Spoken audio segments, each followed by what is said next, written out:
presents Monday Night Baseball. American League West, the Oakland A's, under manager Billy Martin, hoping Billy Ball bounces better for them against the White Sox of Chicago, another prime contender in the American League. And we could have a lot of fireworks tonight. The oldest ballpark in the Major Leagues, Comiskey Park in Chicago, the season premiere of ABC's Monday Night Baseball. This ABC Sports Exclusive is brought to you by Gillette, makers of Atra and Just Whistle razors. Gillette's best shave for both of you. By Chevrolet and your local Chevy dealers from coast to coast. And by the Miller Brewing Company, brewers of Miller High Life. If you've got the time, we've got the beer. It's been a hot, muggy day in Chicago, everybody. But we've got something tonight we think you're going to enjoy as two of the prime teams in the American League West square off for the first time in 1982. I'm Keith Jackson. And as we look at the standings in the American League Western Division, I think you'll note immediately the biggest news is that Kansas City has moved into first place. The White Sox have been on a road trip, losing 8 out of 9. The Oakland A's have been at home, losing 7 out of 10. So obviously they both have been struggling here in the early month of June. But as the year goes on, we think this 1982 baseball season is going to get tougher and closer and meaner. And it should be a lot of fun as we bring you Monday Night Baseball all the way through the month of August. The Bagby's and the Walshes, Ed Walsh Sr. and Jr. They were the other two families to pair, father and son, for more than 200 career victories, Keith. And you were around to see them. Ricky Henderson comes to the plate now. Henderson has become the big story for the Oakland A's in this 1982 season. This youngster has failed to get on base in just 6 ball games so far this year. And he has just been tearing them up with 54 stolen bases. Steve Trout is in there with his first pitch for a strike. Look at this on Henderson. That shows you what a complete player he is. He has a chance to break Babe Ruth's Major League record for bases on balls at his current pace. He'd walk 191 times this season. Base stealing, Trout goes to 1-1. Only 3 catchers have been able to throw out Ricky Henderson this year, Butch Weniger being one, Gedman another, and Parrish another. So only 3 catchers have thrown him out at second base. He has been picked off the other times, or has been picked off going down to third. Now, Ricky Henderson, at his current pace, is very much in the hunt for Lou Brock's record. And that's what he really wants. 54 bags stolen in 55 games.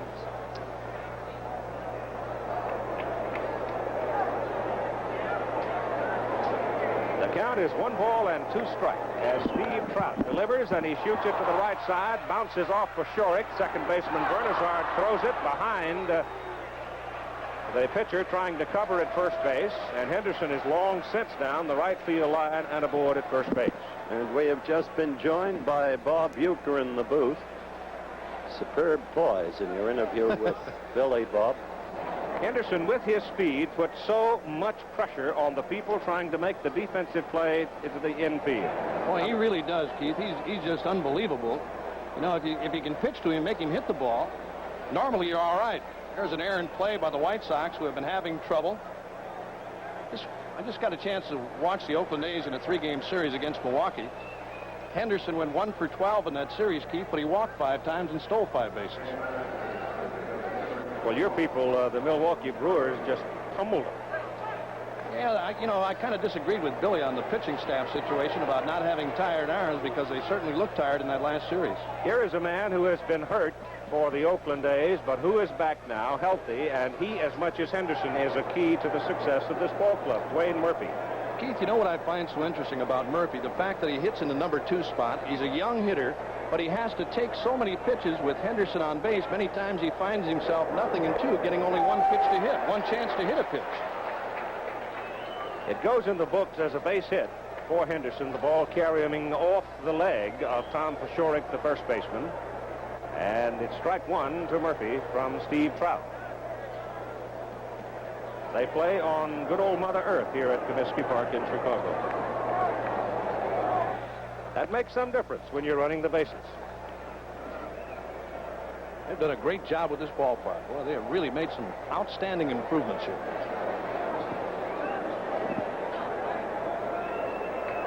The strike one pitch to Murphy as Henderson wiggles around over at first base, teasing Steve Trout, trying to distract him. Murphy hitting 188, but he has been getting the key base hit because he has 31 runs batted in on his 32 hits. That's production. That's the tough thing I was talking about for him, Keith, the fact that he has to take so many pitches and only hits one strike more often than not with Henderson on. Right. Big Cliff Johnson is in the on-deck circle. Henderson edges off first.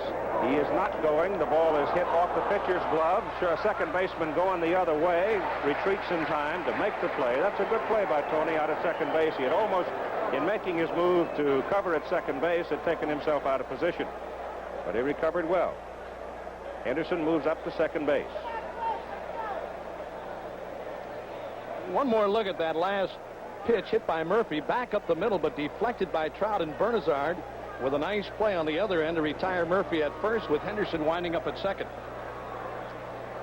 Now here is Cliff Johnson coming to the plate. He has 5 home runs on the season for the Oakland A's.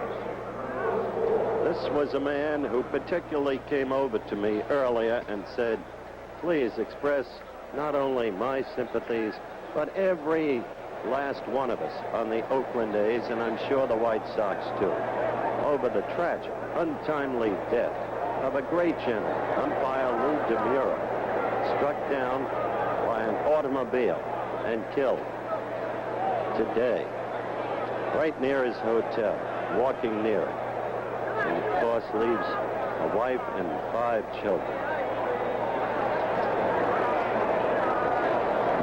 Henderson with a big bounce off second base.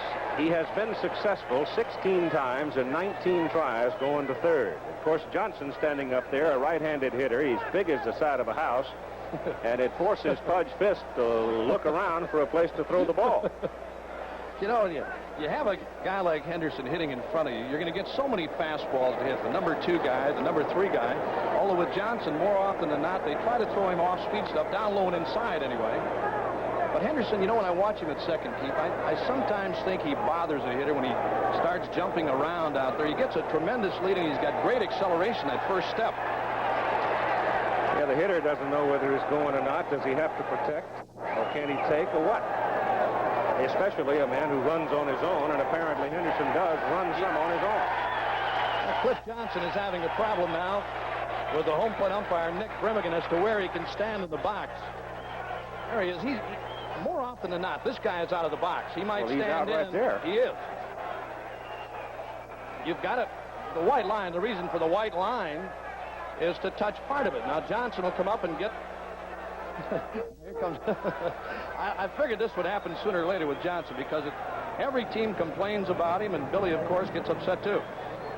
Well, he isn't touching a whole lot of that white line. Henderson back on his stomach at second base. That's another Henderson trait, the head-first slide. Dangerous.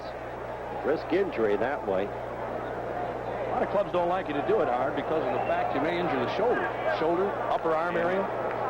Look at the lead he's got at second. He's going. It's throw. Safe. Out. Slid over the bag. He overslid the bag, and that's when he got the tag.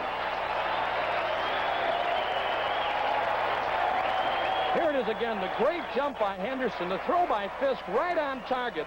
Now here's the head first slide he was in, but coming past the bag and trying to hook it with the back leg, he comes off and is tagged by Rodriguez. Here it is again, the head first slide.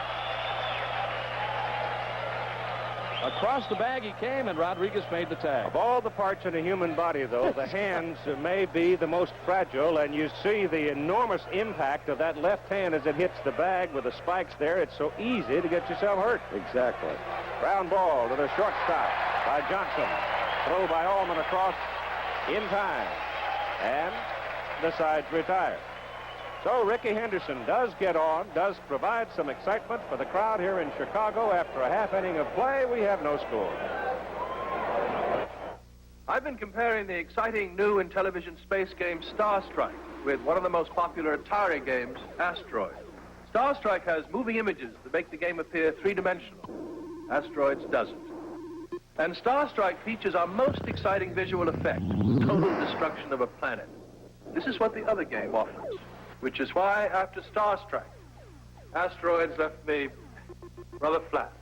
Star Strike, new for Intellivision from Mattel Electronics. The Yankees' Willie Randolph, he does it all. Pro photographer Fred Conrad, he catches it all with his Canon AE1 program. More advanced to capture Willie's sheer grace at second base. The AE1 program, more camera to follow Willie all the way home. Hey, can I try your Canon? Sure, it's simple. In sun or shade, it's a snap to use. The Canon AE1 program, so advanced, it's simple and more of both. Howard, and I think the whole staff, the A staff, they pitch from behind so often. Their base on balls ratio to strikeouts is unbelievable, unbelievably bad. He throws a lot of off-speed stuff. He pitches the corners, and that's the reason. He pitches from behind too much. Now, On the floor up there. Excuse me, Howard. I'm sorry, Keith. LaFleur has 56 strikeouts compared to 56 hits. He's hitting .281, not bad at all. But he spent extra time, as you watched the second strike there, today being worked on by Charlie Lau, the brilliant batting coach who left the Yankees, seemed on his way to Kansas City, but wound up here with his old friend La Russa. That pitch is high and away. Well, they're on LaFleur in Chicago, too. No question about it. He's played bad, Keith. Not only his hitting has suffered, but his outfield play has left a lot to be desired. He's been playing very bad. That's a bouncer to the shortstop for Fred Stanley. One out.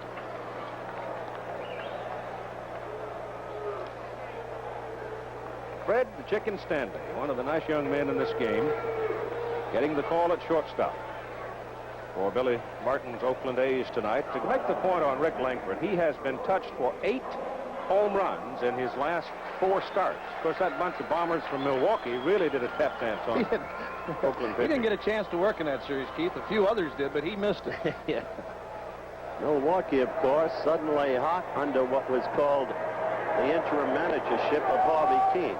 But it's not interim, is it, you? No, Harvey has the job if he wants the job, Howard, and of course, hopefully he'll stay healthy for Milwaukee. There's a little looper out into left field, and the catch is made as Henderson had him played just about perfectly. Bernazard is out for the second out, and now coming to the plate, Steve Kemp. With the physical hardships that Harvey has undergone, including amputation of a leg, do you think he'll be able to stand up to the rigors of the job? Well, he was more than excited and more than happy to take the job when the Brewers general manager, Harry Dalton, offered Harvey the job first. He took it gladly, and his health is good. Howard, he looks good, and of course, 4 wins in a row. I don't think he came out of the dugout but once in that whole series in Oakland. That helps. You know, you're getting 10 runs a game. It takes a lot of pressure off. There's a story on Steve Kemp when he first came over. In his first ball game, I guess the first time up here at Comiskey Park, he hit one in the seats, and he hasn't put one in the seats since. That's the one thing they're a little concerned about, Keith, the lack of power from Kemp. This is a lot bigger ballpark than Detroit, talking about the right field area. Right field in Detroit, a home run haven for a left-handed batter, but here, you look at the dimensions, 352 down both lines and 402 to straightaway center, and they have shortened the center field area. That's a right. temporary fence out there. Only 3 have been hit in there, by the way. Luzinski hit one. Believe it or not, LaFleur hit one. Wearing somebody else's uniform, wasn't he, or wasn't he? Did he hit it as a member of the White Sox? Yes, he hit it this year.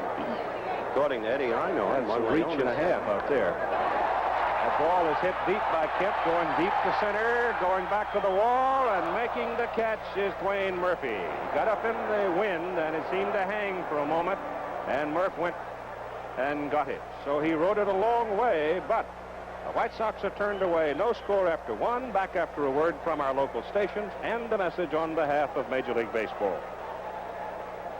The trials and triumphs of Tammy Wynette on 2020 Thursday. From News 13 tonight, the possibility of a garbage strike looms for Las Vegas on Thursday. More on this and other stories at 11 on News 13 late. Come to where the action is. Sam's Town Racing Sportsbook on Boulder Highway and Nellis. Watch your favorite teams on the widescreen satellite television. Follow the scores as they come in on the traveling leaderboard. That's football, baseball, boxing, and horse racing. You name it. Sam's Town Hotel and Gambling Hall has it all. And the Racing Sportsbook is the liveliest, friendliest place around. So make Sam's Town your town. The odds are you'll love it. The music of Journey, Monday night at 9:30. Ted Williams. You know, over the years, the All-Star Game has provided me with many thrills. This is the 13th consecutive year that baseball fans have voted to select the All-Star teams. You can help choose the starting lineups for the All-Star Game in Montreal on July 13th by voting in this year's election. Ballots are free at retail stores featuring an all-star display and at major and minor league parks. Balloting ends July 4th, so be sure to get out and vote. The preceding message was furnished by Major League Baseball. For the Oakland A's, as we go to the top of the second inning, the middle of the order, Tony Armas, the right fielder, and the number 4 man of the order, DH Jeff Burroughs, the number 5 man, and Mickey Clutch, the third baseman. Tony Armas coming off injury now, hitting at .226, 4 homers, and 20 runs batted in. He really hasn't done much in 1982. But over the past 2 seasons, my goodness, 185 runs batted in. He had a terrible series. Matter of fact, a terrible homestand, that last homestand for the Oakland A's. Armas, he's just missing, Keith. He's not that far off. He's just missing pitches that he should hit. Just another click, and he's going to be there, but he's awful frustrated right now. Steve Trout comes to him. Down low for ball 1. A very hot day. They were talking about rain early this morning here in Chicago, but then the sun popped out and the temperature just took off. Went up to around 90. Ball 2.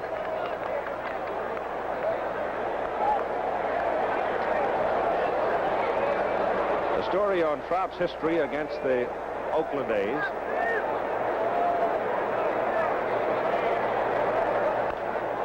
It's a bouncer to the second baseman, Bernazard, and he throws him out. 1 gone. Here in this ballpark, the way it's been structured, and it is in immaculate condition, but it is quite steep. Once you run off the grass back of home plate and get into the gravel area, it really gets steep. I would imagine visiting catchers more than once the first time around for a season have had a problem with it. Clete Boyer was talking about the problem looking into the Oakland dugout, getting signs from Billy Martin, Keith. He was talking to Billy before the game, asking Billy if he could get up on the steps where Clete could see the sign, because that's how steeply it is sloped toward the dugout areas. You see there now, you really got to crane your neck. You'll have a crick after a 3-game series here trying to look across. The dugouts are new. In fact, an awful lot of this old ballpark, the oldest in the major leagues, refurbished and redone, and they're just beginning. The batter is Jeff Burroughs, who had most of his major league career to this point with the Atlanta Braves. Some time in Texas and now in Oakland. He's been used primarily as the DH, and he's up there now with a 3-ball count. Hard to believe the decline in his career. He's been a huge disappointment thus far with Oakland. I would imagine Billy, who had him at Texas, probably thought he could jack him up and get him going again. Well, the one thing that he was really happy about, Keith, was leaving the Texas ballpark for the friendly confines of Atlanta Stadium, a real launching pad. He had so many balls in Texas Stadium that were blown back in the ballpark, the tremendous winds there. There's a shot into center field for a base hit.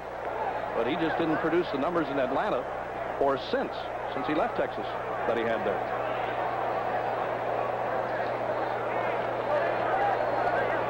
That's the second base hit for the Oakland A's, and Mickey Clutch now, the third baseman, steps in with a rather anemic batting average. He's played only 1 game since coming off the disabled list at the end of May. He's been injured so many times, Keith. That average is not reflective of this kid's hitting ability. He's a good hitter. He's also one of those youngsters that has had to learn not only to live or play with pain, but live with it, because he has had 3 operations on his right knee already. He hit that shot into the Chicago dugout, foul. It would seem to me that a guy who's been on the disabled list 11 times in his career and had 3 operations on his knee might think about pharmacy or something else. Billy likes this guy. He really does. There you see it. Yep. Interesting. That's more days than I was active. Interesting that Keith suggested pharmacy. He's always wanted to be a druggist. That was Jackson's goal in college. I couldn't pass biology. Pitch is up high to Mickey, and it's 2 balls and 1 strike. Keith, you know, you look up and down this Oakland lineup. Henderson 262, Murphy 188, Johnson 225, Burroughs. It's not hard to understand why they're playing the way they are or why they're losing the way they are as you look at Billy Martin.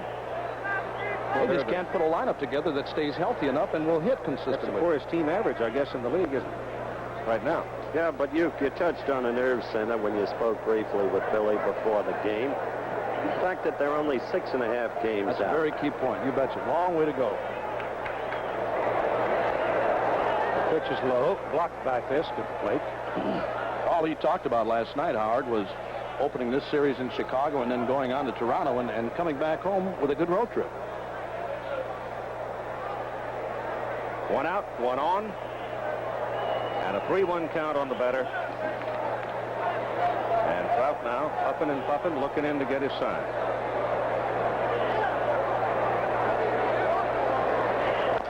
That's foul. Off the foot at the plate. Davy Lopes is in the on-deck circle. Here's Davy. So many years in the Dodger infield. So happy to go to Oakland. So many years, one of the real leaders of the Dodgers. Now you talk to him about the Dodgers, and he just smirks.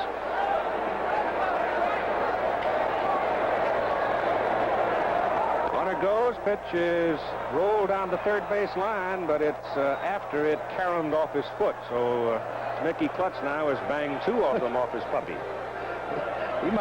He's trying to DL it again. Yeah, he sure is. Billy has had so many different lineups, Keith. They played the youngster, Tony Phillips, and he made some very critical errors in key situations, and Billy said that Fred Stanley is going to be the shortstop now and try to get these things straightened out. He had Wayne Gross playing at third. He's got Johnson today playing at first base, who is normally the DH. Well, when they traded Picholo over to Milwaukee, they were alternating. Billy was alternating Stanley and Peach at the shortstop position. That popped up on the right side. The first baseman, Pashorek, coming over with Fisk to watch it go back in the seats. And it messed up somebody's popcorn sack. There's the great man. Inverted his numbers from Boston. No longer 27, but now 72. One of the solid men of this sport. He really is. He's a very steady influence on this young pitching staff. Howard, they've been taking their lumps lately, and if anybody can get them straightened out, well, this guy can do it. He can do it. You know what happened? La Russa had to move Lamar Hoyt and Dennis Lamp into the starting lineup. That reduced his bullpen. Salome Barojas can't be pitched every day, and that's where they've been having problems in relief.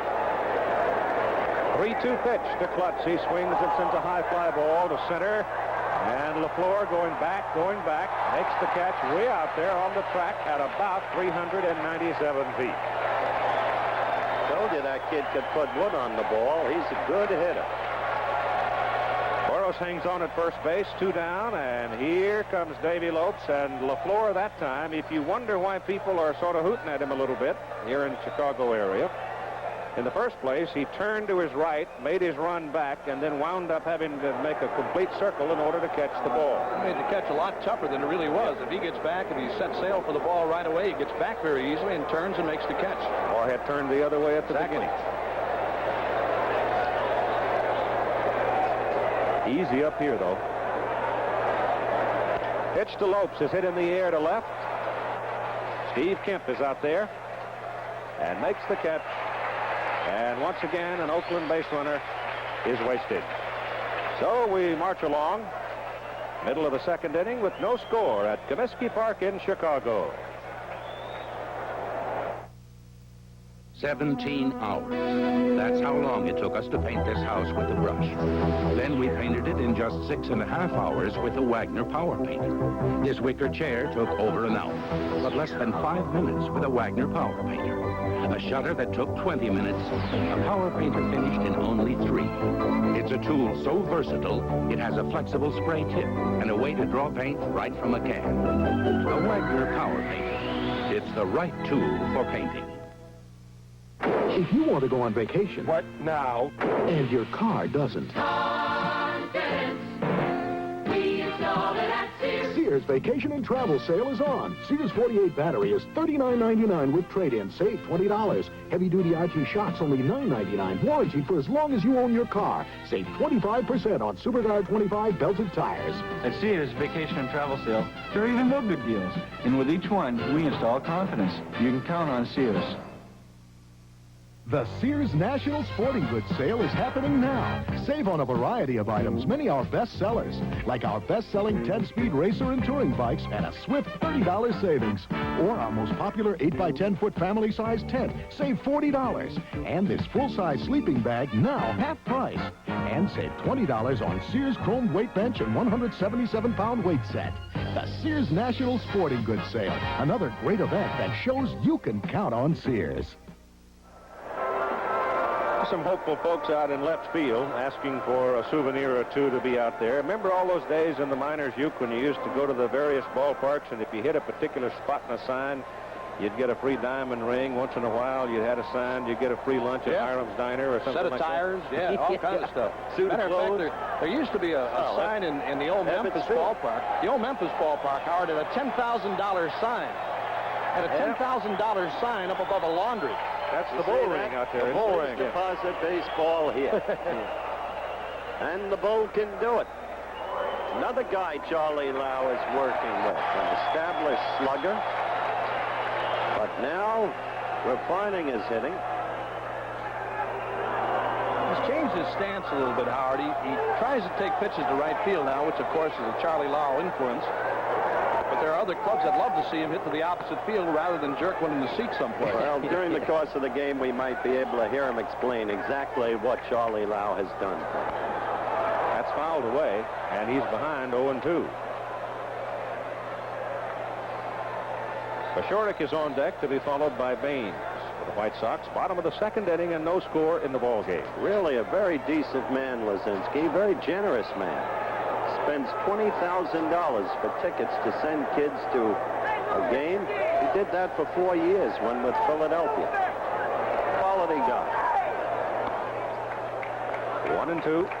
I think another thing that's helped him, too, Howard, he's accepted the DH role here. It's a perfect situation for him. He doesn't have to play in the outfield anymore. Yeah, but he laid a little con on somebody when he said, I can see better on television in the clubhouse. Yeah, they got the monitors in the runway down there. That's right. It's also very good on cold days and extra hot nights. The bull strikes out on a sharp breaking pitch for the first out of the inning. And the first strikeout of the ball game for Rick Langford. Here comes Tom Pashorik. There's a lively kid who's absolutely at peace with himself. You can see for yourself the batting average. Articulate guy. Wants to go into communications when he leaves baseball. Last, look at that. Hit over 300. 8 consecutive months. Ball is well hit. Well hit. But Murphy runs it down. Wind is swirling around.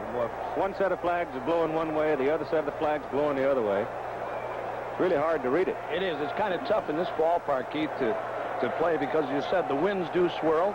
The left field flags are blowing out toward right field. Up on top behind the first base bleacher area, upper grandstand area, they're blowing the other way. What was the longest home run you ever hit? Rooftop in Philadelphia. I hit it from the lower deck. I roofed one in Philly. Harold Baines looks at his inside. You mean the foul ball against the net? Baines is another guy that was out working with a bat some extra today. Takes a strike, 1-1. Keith, you've watched Billy Williams, a former great Cub outfielder, play many times. This guy reminds me of Williams so much in his style of hitting. The little hitch that he has before he makes contact. That's foul. Right side. Well, he won a ball game for him down in Texas. Hit a 2-runner in Texas on Saturday night. They only got 3 hits in that game, and a home run by Baines won it. You can't blame that on me this time. I'm up here. He is a fixture in this ballpark. Been around for a long time. You ought to hear him holler. Andy the Clown. We'll hear him later on. You can hear him in Peoria when he gets going. You know, you mentioned Billy Williams' hitch, which he did have, but his quickness, he was getting that real. When he first reported to the Cubs, Ernie Banks was troubled by that hitch and thought that the kid might never be a hitter. Instead, after Banks watched him for a couple of years, he said, "Don't you change a thing." He was something. 1 ball and 2 strikes on Baines, and that's foul at the plate. Harrell was the first-round pick, 1977, out of the college draft. His 5th anniversary today of his first opportunity to get into professional baseball. There are 2 other first-rounders out there in uniform for the White Sox. Allman, the shortstop, drafted in 74, and Jeff Burroughs back in 69.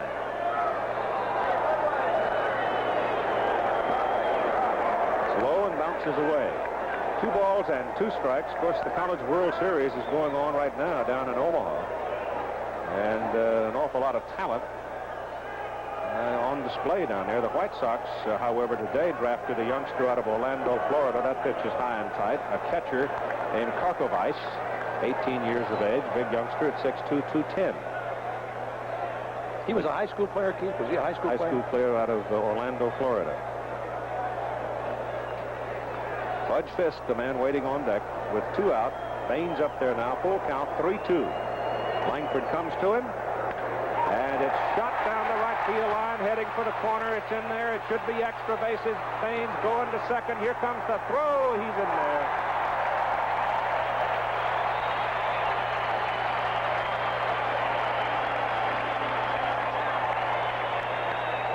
So Baines doubles down the right field line. This is not a bad pitch either by Langford. He went down and got it and ripped it down the right field line. And here is Tony Armas now, one of the best throwing arms in baseball. He's right on target to second, but Baines in sliding with a double. And Carlton Fisk will get a chance here in the bottom of the 2nd inning. A scoreless ball game.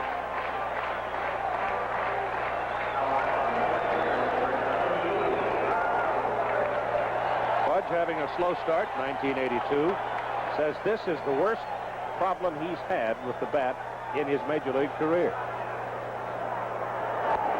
Looks, and it's low and away. He's moved back up onto the plate more now than he was earlier in the year. Yeah, but he retains his capacity to hit when it matters most, as the graphic just indicated.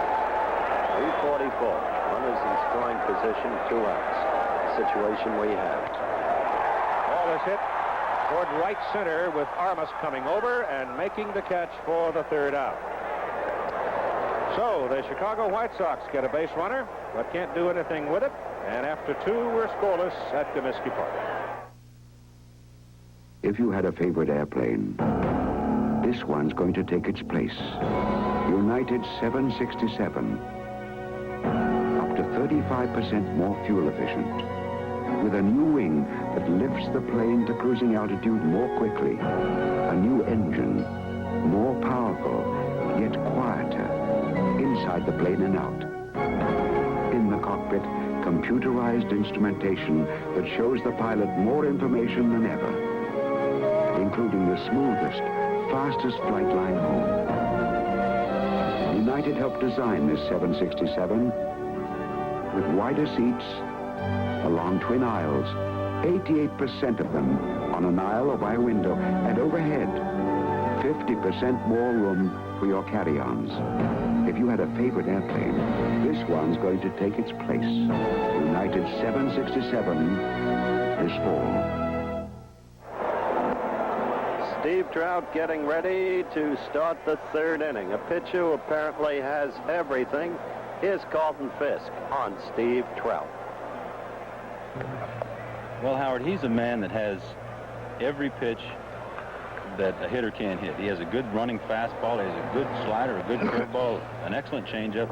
He can throw the ball in on the right-handers, and he can run the ball away from the right-handers, and he's death for a left-hander.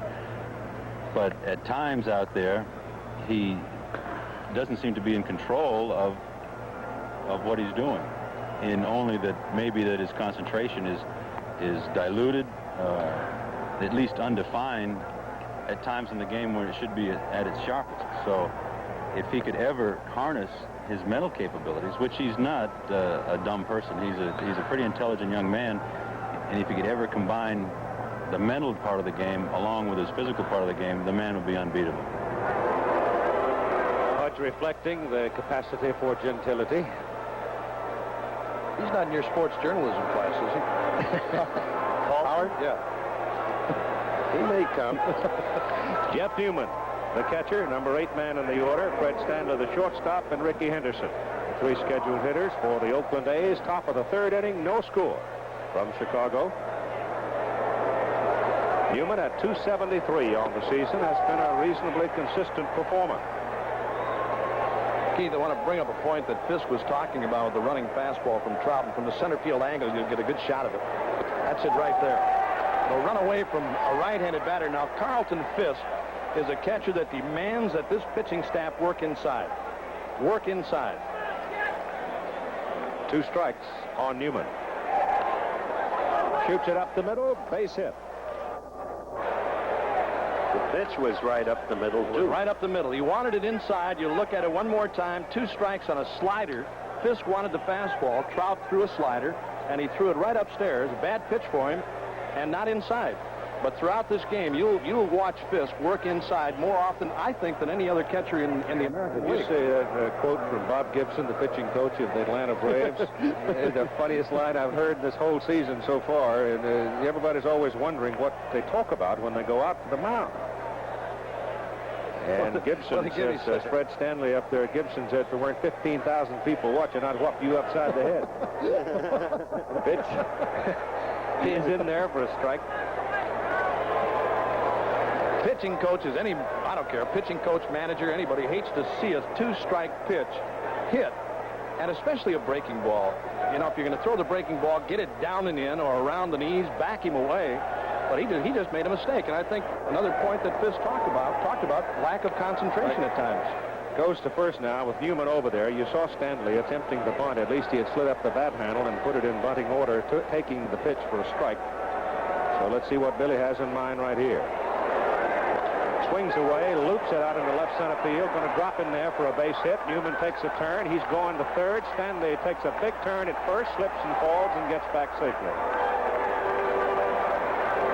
So now the Oakland A's have a little something cooking with nobody out and runners at first and third.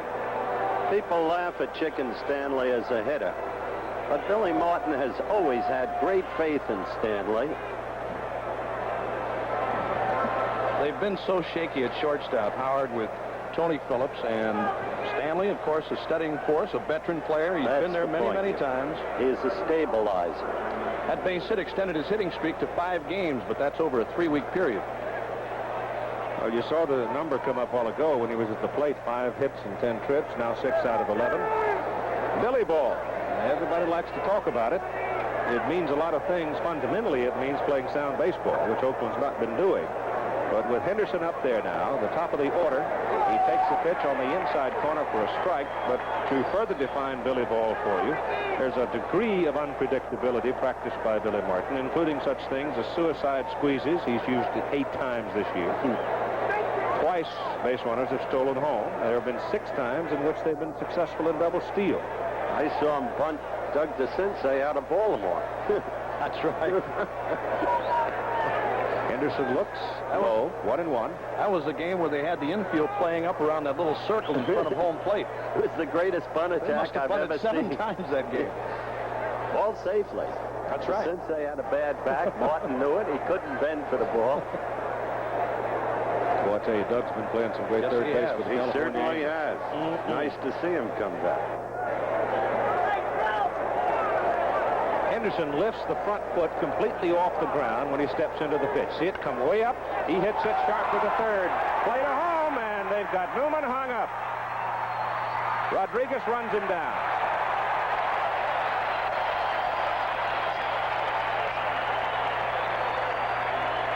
Lovely play by Rodriguez. Look at him again. But low pitch. Notice that's not Billy ball. If you're going to go at the low pitch, you got to butcher boy the ball. You know that. He hit that ball like a bullet. What a play by Rodriguez. I thought he may have went for the double play, Howard, but the way the White Sox have been scoring. There's Jeff Newman, the runner at third. That ball is hit like a bullet. Thinking they're going for the double play. Here he comes. They stay out of the double play with Newman in the rundown. The tag finally made by Rodriguez. But I was going to say, the way the White Sox have been scoring, having a tough time scoring runs, this might turn out to be a one-run game. Well, certainly Jeff is not the fleetest of the fleet down there at third base either. So the White Sox work it well. You got base runners on first and second now with one out. Stanley is at second and Henderson at first. The batter is Dwayne Murphy. Normally, Trout is death on left-handed batters.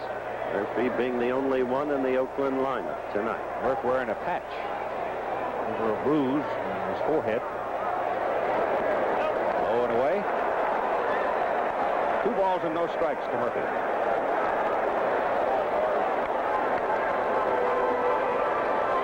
Carlton Fisk going out to have a visit now with Steve Trout and Tony La Russa, who was admitted after he graduated from Florida State University to the Florida Bar. The owners, Jerry Reinsdorf and Eddie Einhorn, are both out of the Northwestern University School of Law. I asked Roland Heeman, the general manager, how it was that a mere journalism graduate from Providence College could be surrounded by so many lawyers. What did he say? He said, I'm one now. That's right. He's dressing like one, I know that. Well, they can all join the lodge. I knew he'd say that. We let a lot of people in. I didn't know you had to go to school to get into a bar. Oh, good Lord. 2 balls and 1 strike on Dwayne Murphy, the Oakland center fielder, number 2 man in the order. And he looks at a pitch that breaks way away from the plate, and the count is 3-1.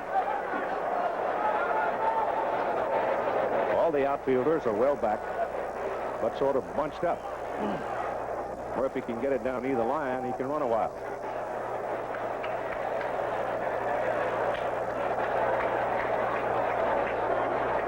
One out. Oakland trying to break on top on the scoreboard. Bouncer is that's close. If Pachorik charges that ball, Keith, if he takes a couple of steps in, it's a fair ball. He waited and played it behind the bag. Greg Koss, the first base umpire, made the call. The umpires, and we haven't given you them, as you look at other scores in the American League, Toronto playing awfully tough right now, and they broke the Cleveland win streak. The Yankees, I'll tell you that. Zip, zip, Kansas City, Minnesota. If you look at the other scores in the National League, Bucks leading the Mets. 3 balls and 2 strikes now on Murphy. With runners on second and first for Oakland. No score in the ball game. Top of the 3rd inning. Pitch is bounced over the mound. Allman.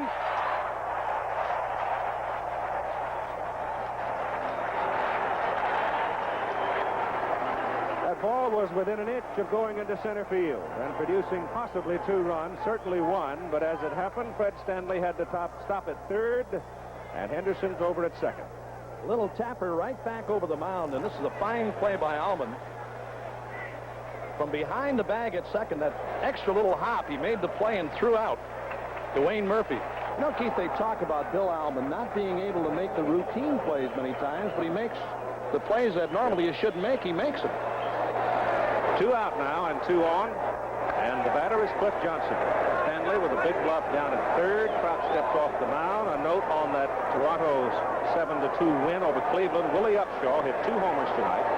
He has now hit 3 consecutive home runs, and a total 7 on the season. He is a hard hitter. Let's look at that play again. Well, this is really a super play because he had to get a great jump on the ball, and you see Allman way behind the bag at second. He's on the second base side when he makes the throw in plenty of time. Stanley dancing off 3rd. Pitch to Johnson is swung on. Hit deep into center field, drifting toward right center, and it's in there for a double as the ball bounces over the fence. Galloping home. Ricky Henderson canters home from second base, and the Oakland A's have jumped on top 2-0 on Johnson's double.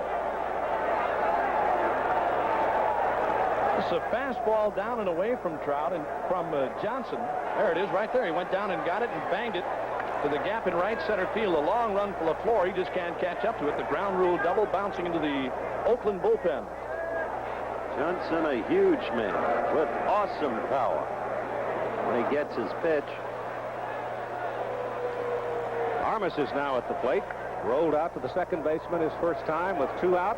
Johnson at second base, and Oakland breaking on top of the ball game 2-0 here in the top of the third. Big swing and a miss, strike one. Those are things that haven't been happening for the Oakland A's, Keith, coming up with those big 2-out base hits and a big one there by Johnson driving in a pair.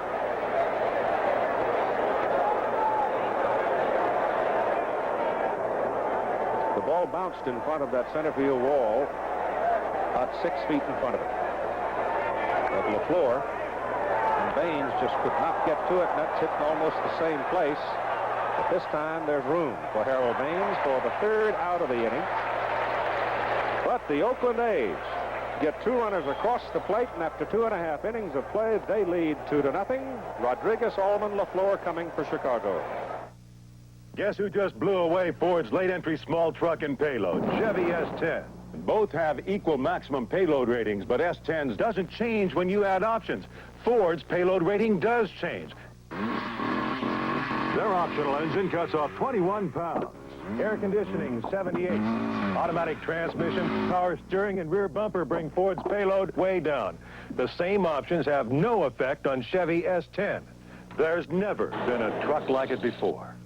There's a hungry kind of feeling, and every day it grows. You know there's so much more to you than anybody knows. Specialist Kevin Crowley is working with tomorrow's technology in the Army's newest tank.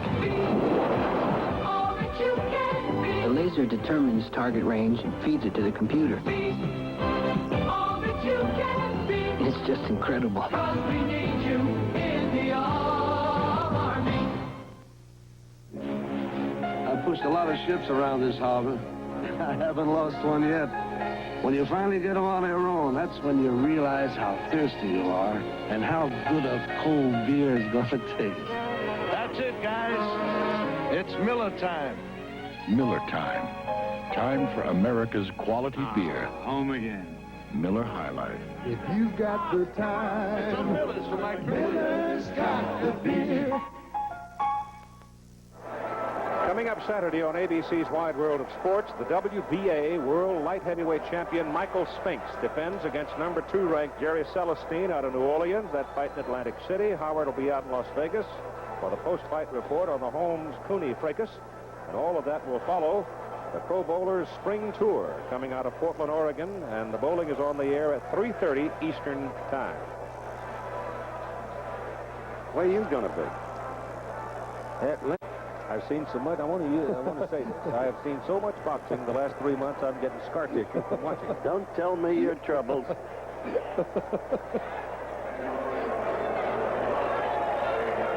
I saw a pretty good dance in Las Vegas on Saturday. All right, here's Rodriguez, the 3rd baseman for the White Sox. Allman, the shortstop, and Ron LaFleur, the center fielder, at the top of the order.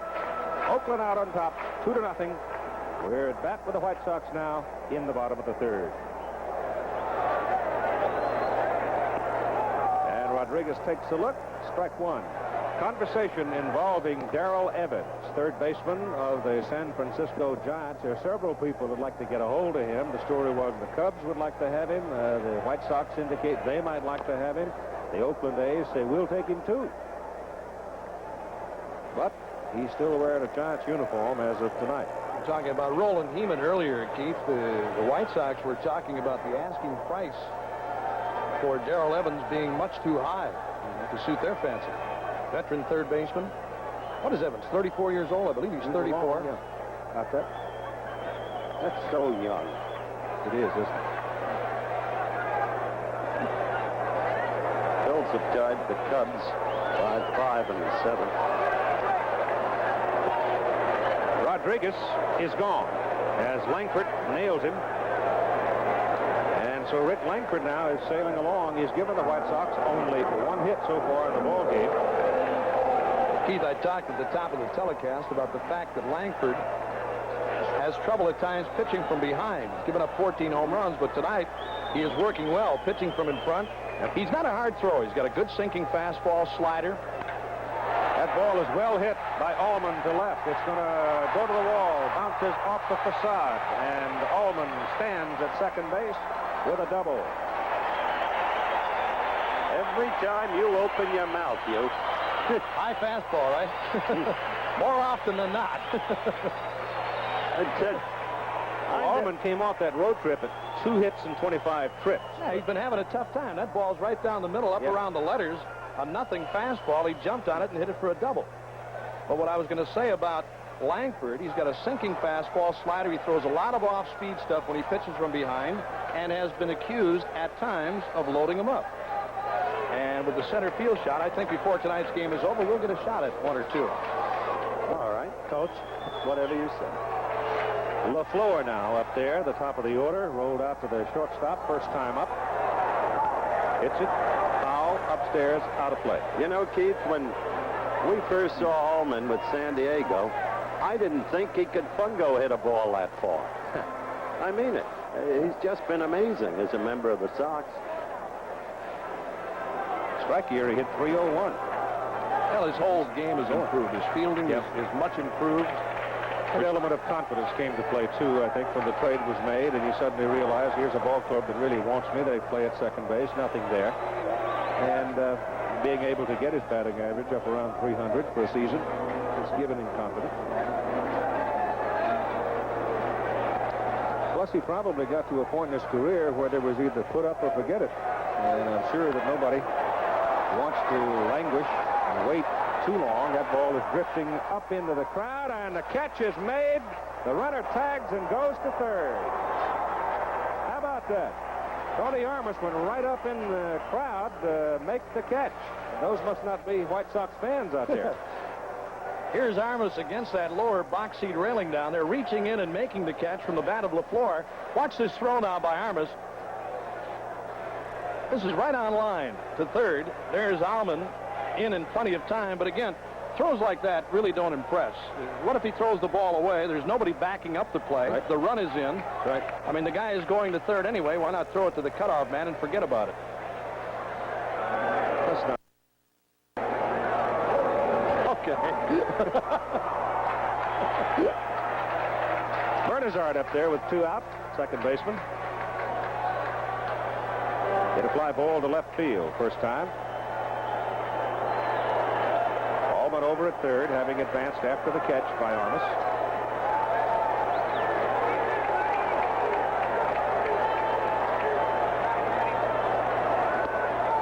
And the pitch is low for a ball. In the old days at Comiskey Park, back when before it was all painted and made pretty, and Reinsdorf, Messrs. Reinsdorf, Einhorn, etc., moved in here and began to change the image of the White Sox. Do you think Armas could have caught the ball out there? There's somebody to whack him over the head with an umbrella or something. He would just now be coming out of the seat. That's right. Well, you're well qualified to talk about the old days. You were the little boy in 1919 who stood there under the L and said, "Say it ain't so, Joe." 2 balls and no strikes. There's the pitch, high pop-up on the left side. The shortstop, Stanley, yields. The left fielder, Henderson, makes the catch, and the inning is over.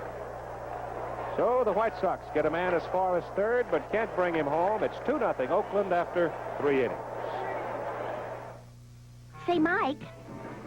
You found them. Do you do tune-ups? All the time, lady. Yes, but can you guarantee your tune-ups for a year with free follow-ups? At Goodyear, when we tune your engine, we back our good work with a 12-month guarantee. A guarantee that's got our good name on it. Now, who else can give you that?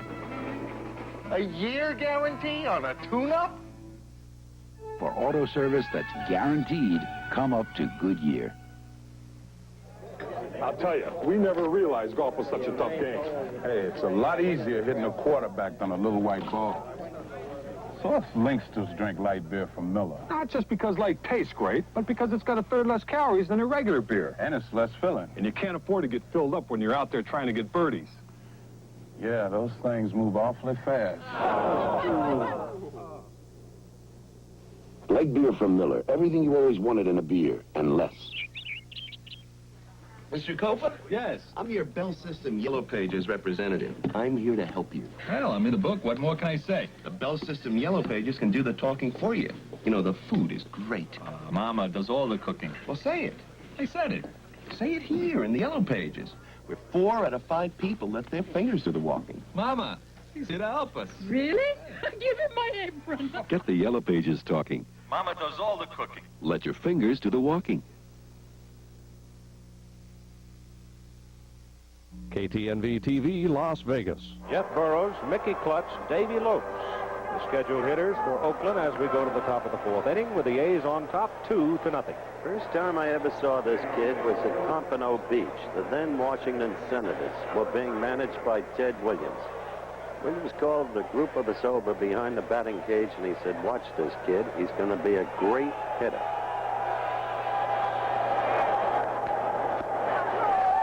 On the corner for a strike. Are you saying he's been right?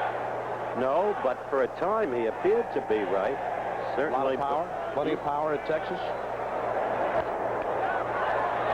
Out of play. Well, Seattle released him. Let him go as a free agent after the 81 season.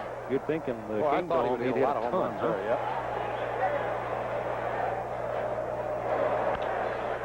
High fly ball out toward right center field. The right fielder, Harold Baines, comes over to make the catch for the first out of the inning.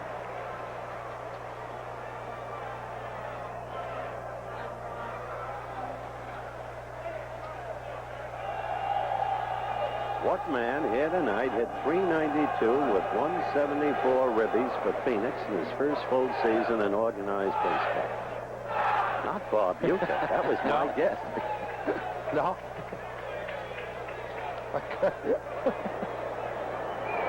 I don't have the foggiest idea. If you want a truthful answer from me. Mickey Klutz is at the plate now with a 176 average.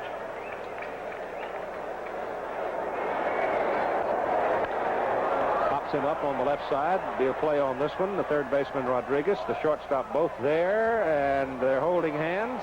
And Rodriguez makes the catch for the second out. Will we get an answer on this? Billy Martin. Is that him? Billy Martin.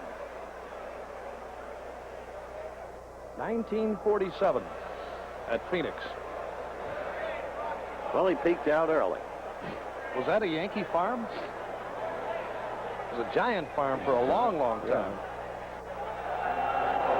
Well, back in those days, they'd sort of parcel them off. You know, somebody that needed a player, they'd make a deal. They moved around a lot those days in the minors. How old was Billy Martin when he went into organized ball?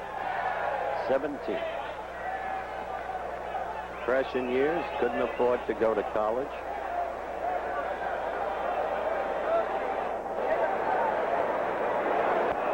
Greg Luzinski reflected from the dugout there as Davy Lope stands in and takes a breaking pitch for strike one. Billy was 19 for that year in Phoenix. That was a wonderful year. That had to be his biggest year in organized ball. 1 ball and 1 strike on Lopes. What year are you talking about? 44? 47. 47. Good pitch. Beautiful pitch. 1-2, the count.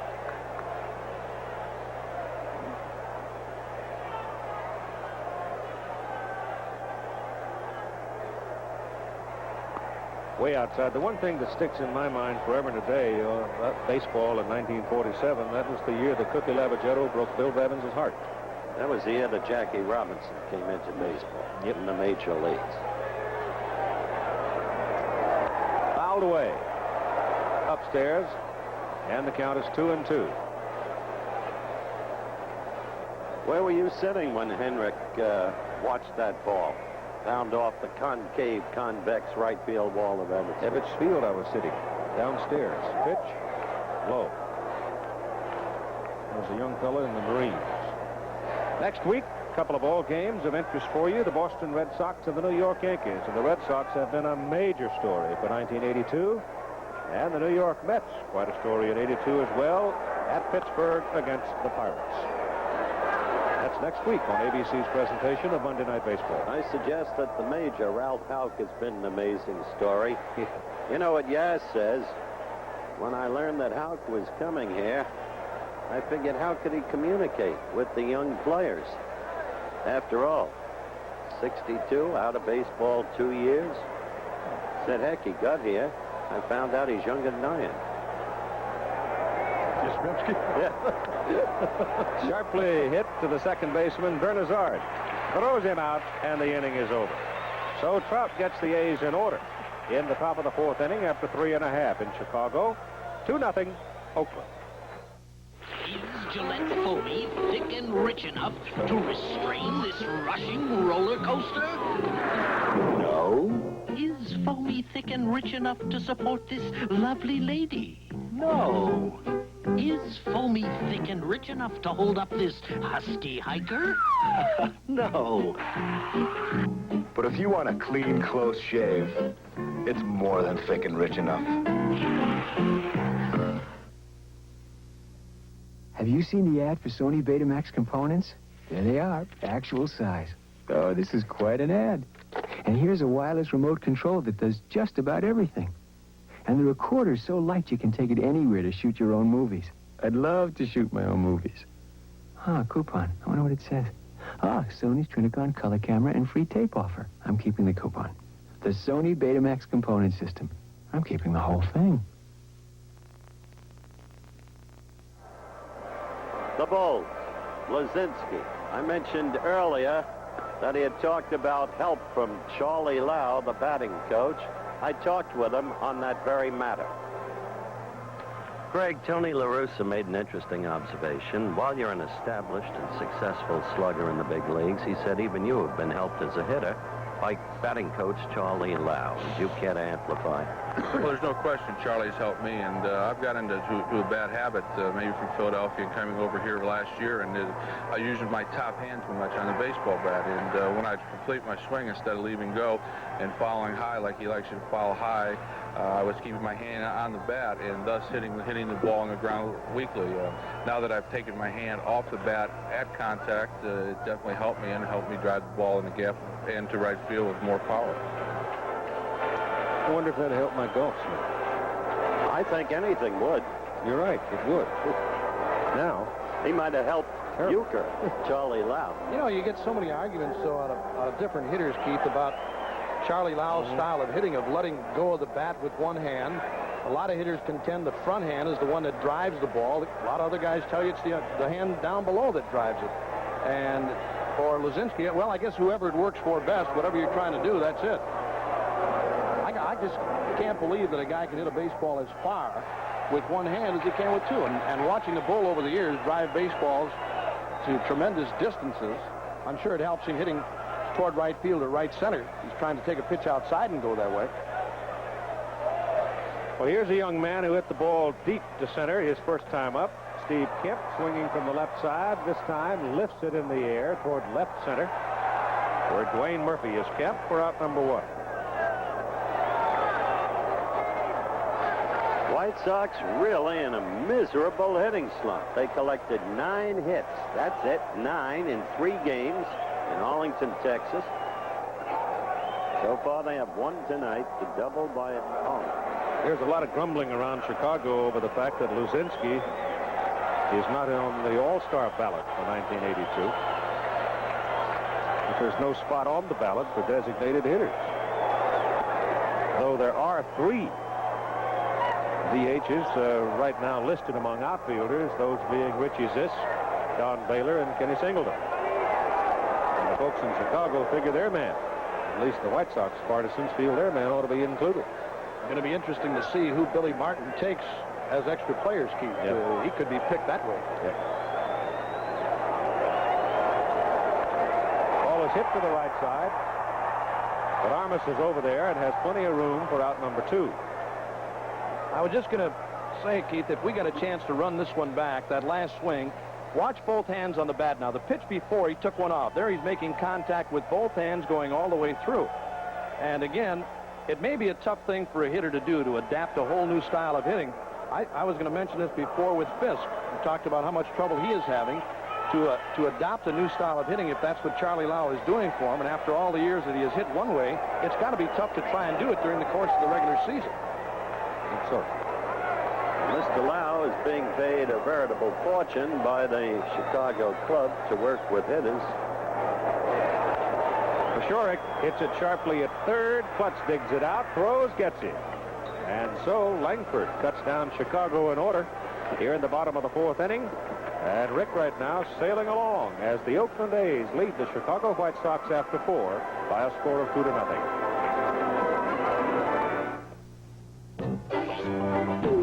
If you run a small business, profits can get squeezed when inventory doesn't match up with production. What you need is a tool for modern times, the IBM personal computer. Not only can it help you plan ahead, it'll balance your books and give you more time to make dough. And the cost? That's the icing on the cake. Your own IBM personal computer. Try it at a store near you.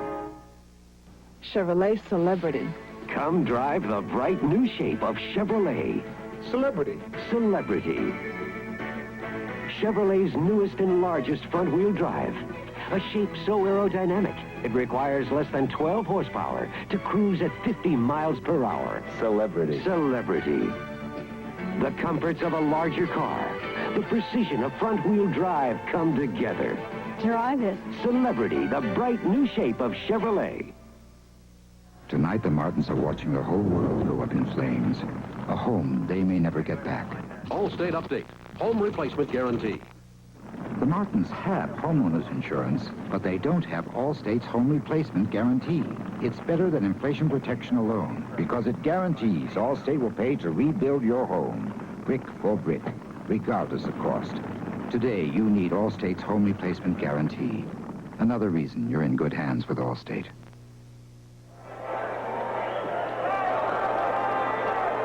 The Oakland A's dugout down the first base side here at Comiskey Park. The White Sox on the other way.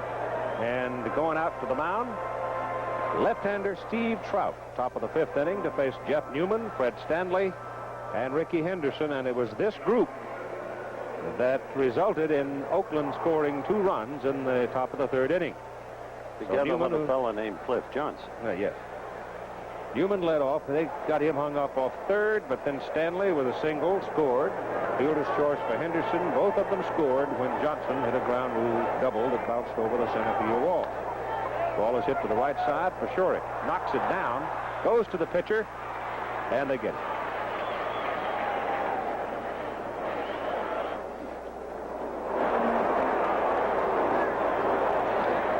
It's Tommy, but just sort of flagging at it out there. Where is it? Where is it? How many times do you see him work that play in spring training, Keith, where the pitcher is going to cover first base and they drop the ball on purpose just to make the pitcher stay and hold the bag? Yeah. And he's standing finally there waiting, paid off. waiting for somebody to run up his hind leg with spikes. Fred Stanley, the shortstop now. 1 for 1, single, and a run scored.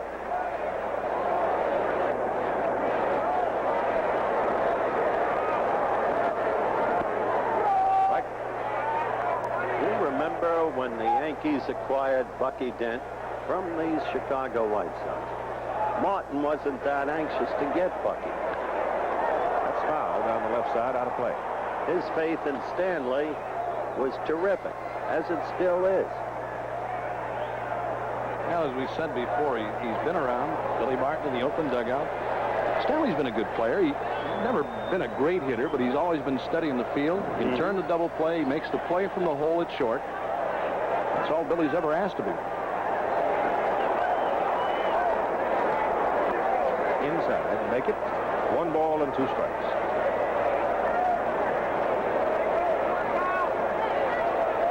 Very still now. Almost no wind. Jerks it foul. Going to drop in the crowd. Out of play. Comiskey Park. 1910 it came into being. You can see that Billy Martin is sort of working against history in the case of the A's. Well, he would have to get rid of himself, wouldn't he? Is he the GM, too? Yeah. Well, owners can probably, too. Both ways. Then he loses both, right? Yeah. Billy? Yeah. Signed a 5-year contract. That doesn't mean you can't leave. So that... Oh, wait. Signed a 5-year contract so that he could tell those players who get long-term contracts, doesn't matter. I'll be here and you'll still be gone.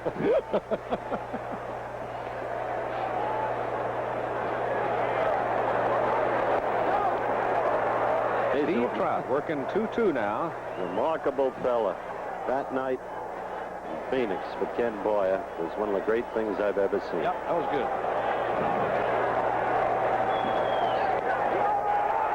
He's gone. Bennett over the corner. Stanley check. And he goes back to the dugout, a strikeout victim. ABC News Nightline focuses on the carrying out of U.S. foreign policy through the United Nations. Guests will be U.S. Ambassador to the UN, Jeane Kirkpatrick, and former Israeli delegate Chaim Herzog. Nightline airing 30 minutes after the conclusion of tonight's game, except on the West Coast, where it will be seen in its regularly scheduled time. Follows your local news, of course, on most everywhere, including the West Coast. Ricky Henderson now is up there with 2 down and nobody on. Henderson has singled, been aboard on the fielder's choice, and scored a run.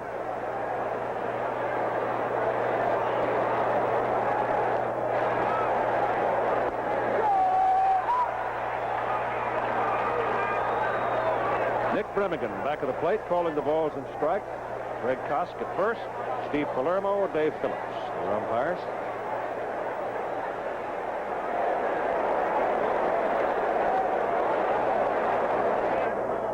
Strike pitch to Ricky Henderson. A little high. Remember what Fisk said. Has all the pitches.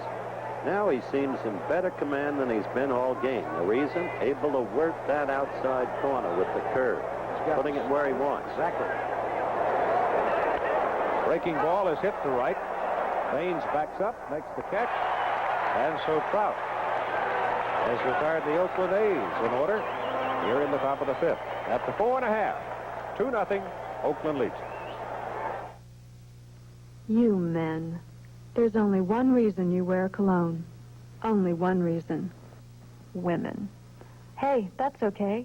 Why do you think we use perfume? But as long as you're going to do it, you might as well do it right. Use this cologne, English leather, because English leather drives women crazy. Now, can you think of a better reason to wear a cologne? English leather drives women crazy. Hot, fiery, cold, cranking, dirt, fighting, road, handling, money, saving, hard working. AC Delco. You know, I don't put just anything in this car. This is an original, and that's the way I keep her. With AC Fire Ring spark plugs. When you can go with the original, why mess with anything else? Yeah, that's hot firing. Cold cranking. Dirt fighting. Road handling. Money saving. Hard working. AC Delco. Earlier we mentioned Billy Martin has been criticized for burning out his pitches, presumably a year ago. I talked with him on the matter.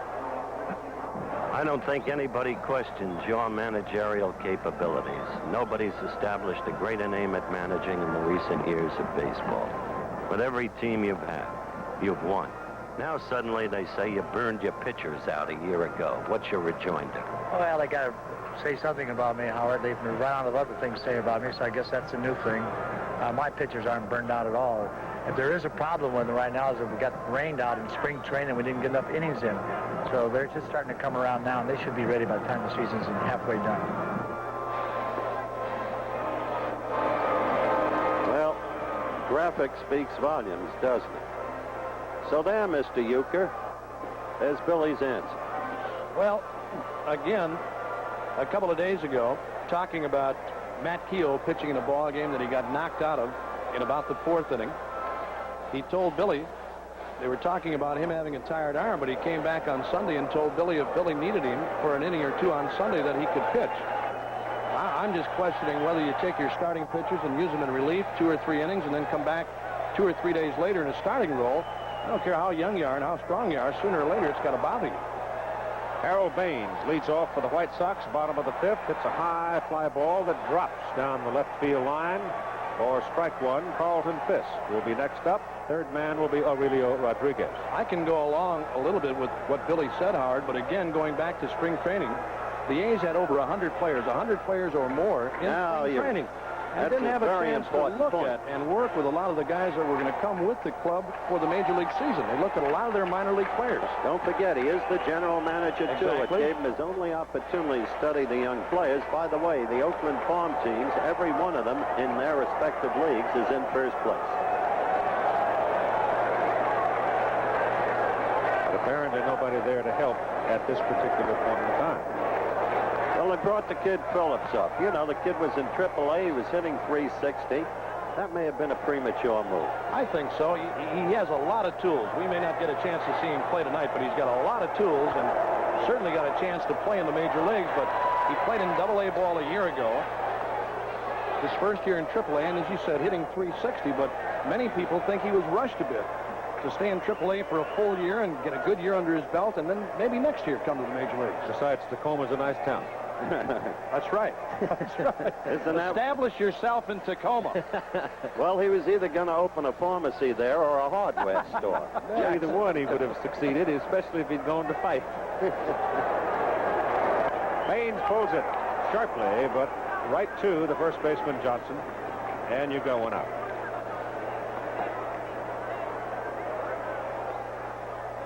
And Carlton Fisk now will come to the plate. You brought up a good point earlier, Howard, about this White Sox club in that 3-game series against Texas coming up with 9 base hits.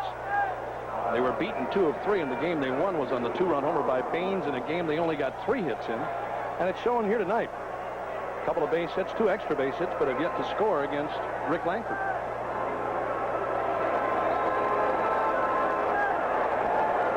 Langford got him in order in the bottom of the 4th. He has one here in the bottom of the 5th. And Fisk fouls it at the plate for strike one. Tony La Russa. The scouts taught to speak Spanish so they can communicate with the great source of talent now emerging from Mexico, the Mexican connection. 1-1 to Pudge. And they conduct English lessons for all Mexican players associated with the organization. I think that's important. That is a really important thing. This is a progressive organization. This swings and misses, and it's 1-2. Imagine a youngster coming out of some little village in Dominican Republic or Mexico or, for that matter, even Puerto Rico. Sometimes it's got to be a very lonely life for them unless they have some means of communicating. 1-2. 2-2. Keith, Mexican baseball officials have put together a school now similar to what the Kansas City Royals had at their academy in Sarasota, Florida. Basically the same kind of a deal in education to be taught English when they do come to the United States as professional baseball players. It's just got underway, and they're looking for a lot of success from it. Fisk trying to check, goes too far, strikes out, turns to the plate umpire Brimington, and I'm sure asks, was the pitch a strike? I thought it might have been inside, but we'll look at it one more time. That sinking fastball. I thought it was a bad pitch. Inside. Well, La Russa is going to be tested. He's got to get his team out of this slump. And this game is certainly not over yet. 2-0. Wide open ball game. But clearly having grave difficulty connecting.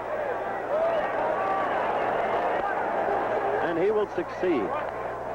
You remember when Eddie Stanky came back to manage and we saw the players of the modern age suddenly another swinging strike. Clubhouse filled with rock music. Players using hair dryers. And he said, this is not my bag. And he went right back. Quit. To South Alabama. That's right. But La Russa. That's bounce to the third baseman. And Butts throws him out. And so now, Langford has put Chicago down 8 in order. And the Oakland A's lead 2-0 after 5. Back with more after this word from our local station. The jealous ex-wife fights back. He's a private investigator. Dynasty. For News 13 tonight, so far it's 38 this year. 38 homicides as Las Vegas recorded another one at midday today. We'll have details tonight on News 13 late at 11. It's here. It's now. It's totally exciting. The new Showboat Racing Sportsbook. So different you have to experience it yourself. The Showboat Racing Sportsbook, the next best thing to being there. Feel the thrills, ride the winners. It's all here at the Showboat Racing Sportsbook. Come in and let the Showboat put you in the middle of all the action all the time. The Showboat Racing Sportsbook. We're out to make an impression on you because when it comes to sports, you can bet on the boat. Today, if you want something done, you've got to do it yourself. And if you want to do it right, you need to start with quality tools and building materials. And Home Lumber has more of everything. Name brands like McCulloch, Black & Decker, Colony, Georgia Pacific, Peerless, Owens Corning, and Stanley. Today, more than ever, you'll save when you do it yourself. And with Home Lumber, you can do it. You can do it. Home Lumber and you. Holmes Cooney, A Matter of Pride, Thursday evening at 7. Excuse the shirt sleeves, but it's a warm night in Chicago. In a 2-0 ball game, I'm Keith Jackson, Howard Cosell, and Bob Euchre. Nice to have you with us. Great I'm with to be the back. owner of the pharmacy. The premier presentation of ABC's Monday Night Baseball for 1982, which goes on through the month of August. We'll have the All-Star Game out of Montreal, July 13. July 16, a Friday night, a special baseball presentation for you in prime time. The National and American League Championship Series in October. And if the divisional races warrant it, the last 3 Sundays in September. We'll take a look at them. Right now, you see scores from about the American League tonight and now the National League. They're scoreless in Montreal and even Pittsburgh and New York. And right now, we look at Wayne Murphy leading off for the Oakland A's in the top of the 6th inning with Cliff Johnson on deck and Tony Armas to follow.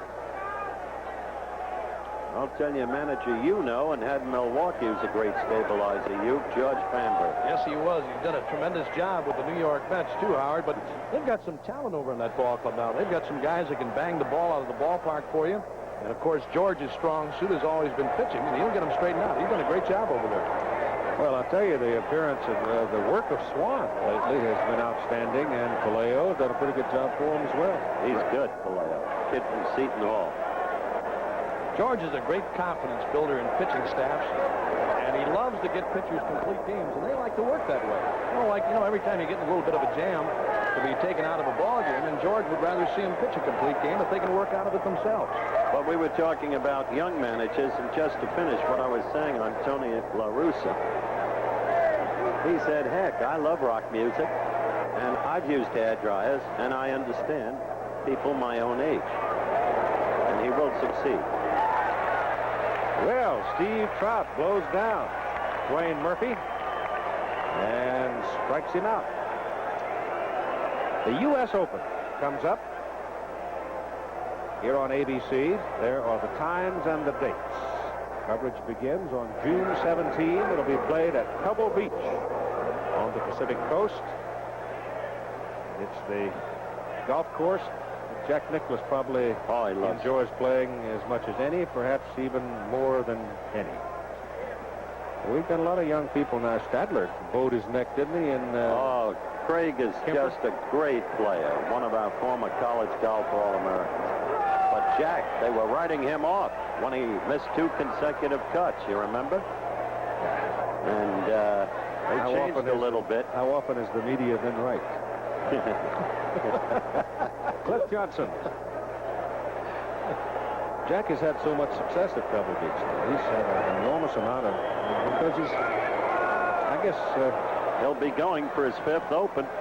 He's about as good as any I've ever seen. Oh. Jeff Johnson is up there now with a 1-ball and 1-strike count. Jack won the last open played there, you'll recollect. What a man. What I like about him is the same man day after day after day after day. 1-1. Oh, everybody stay loose. Here comes the timber.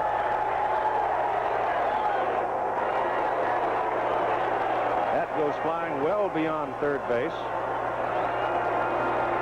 That's one of his best. Yeah, one of the better ones that I've seen. That's a major league release right there. It's a good changeup from Trout. There she goes. Well, you see Rodriguez's feet got very light down there, didn't he?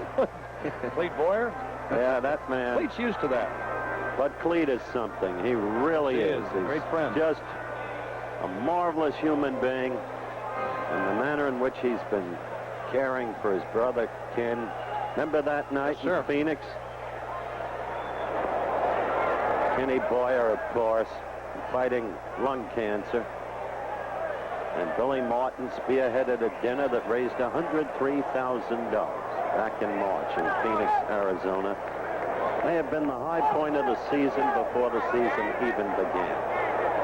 Uke presided over the ceremonies that night, performed masterfully. Joe Garagiola was there. Yours truly was there. It was a night to remember. And Cleet got up and paraphrased Lou Gehrig. That's the man people think, well, they should know the other side of him. And Cleet, with a choked voice, said, the Boyer family, my brother Kenny, me, all of us, we are the luckiest people on earth.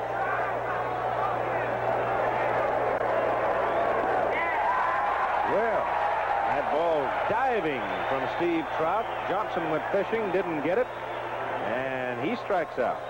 A little changeup, Keith, that he turned over. A little bit of a screwball effect on this ball, running down and away from Johnson. Off-speed stuff, and he's well out in front of it, chasing for a strikeout, the second in a row here in the 6th inning for Trout. He struck out 3 of the last 4. Keith, you know, going back to what Carlton Fisk said earlier about Trout, he has the ability to be an outstanding pitcher and should be a strikeout pitcher. He has that kind of stuff. He's got a great fastball. Off-speed stuff is good. Saw good evidence of an excellent changeup and screwball right there. But again, going back to the lack of concentration at times, his biggest problem. Charlie Lau. Not the nicest scene.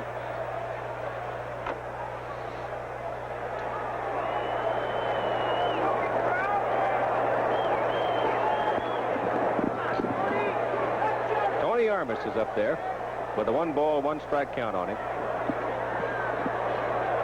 I can get up off the floor now. I'll be all right. 1-1.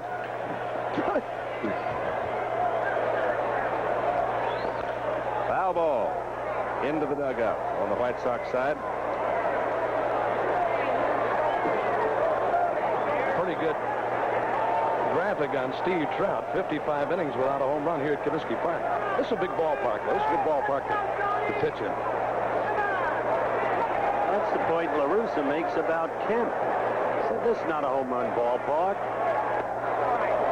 I'm not disappointed in Steve's absence of home runs. This is a gap ballpark. Send it down the gap. Take 2 bases. Well, he hit 26 one year at Detroit. You could have hit 26 at Detroit. I don't think so. There sits an honest man. 2-2. High fly ball, deep left field, and it's gone.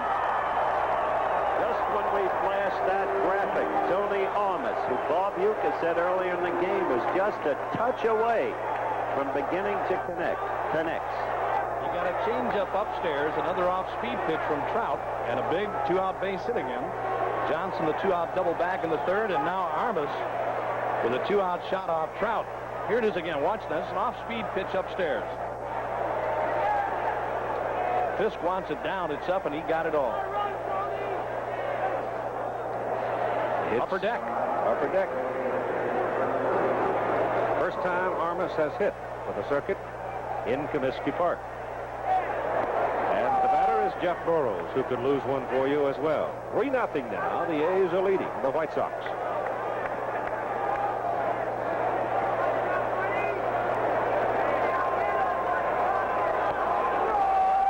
Just when Trout looked like he really had him reaching and fishing by changing his speeds, he didn't change that one enough and missed his location with it. See you later. Outside. Well, he'd retired 9 straight. Final out back in the third, worked a 1, 2, 3, 4th, and 5th. 2 strikeouts in the 6th, and then the home run by Armas. Burrow shoots it in the crowd foul. There's Tony. You know, you meet Tony Armas, and on the surface he appears a withdrawn, even moody individual. He is quite the converse in reality. Most genial fellow. Really is, yep. Just shy and waiting to be approached and eager to talk. Trout changes, goes inside and low with it to make it 2 balls and 2 strikes. He had such a frustrating homestand, Howard. And, you know, coming back off the disabled list, we talked about that earlier, was not hitting the ball. And as you said, when you're around him, he looks like he's a tough guy to get along with. That's not true at all.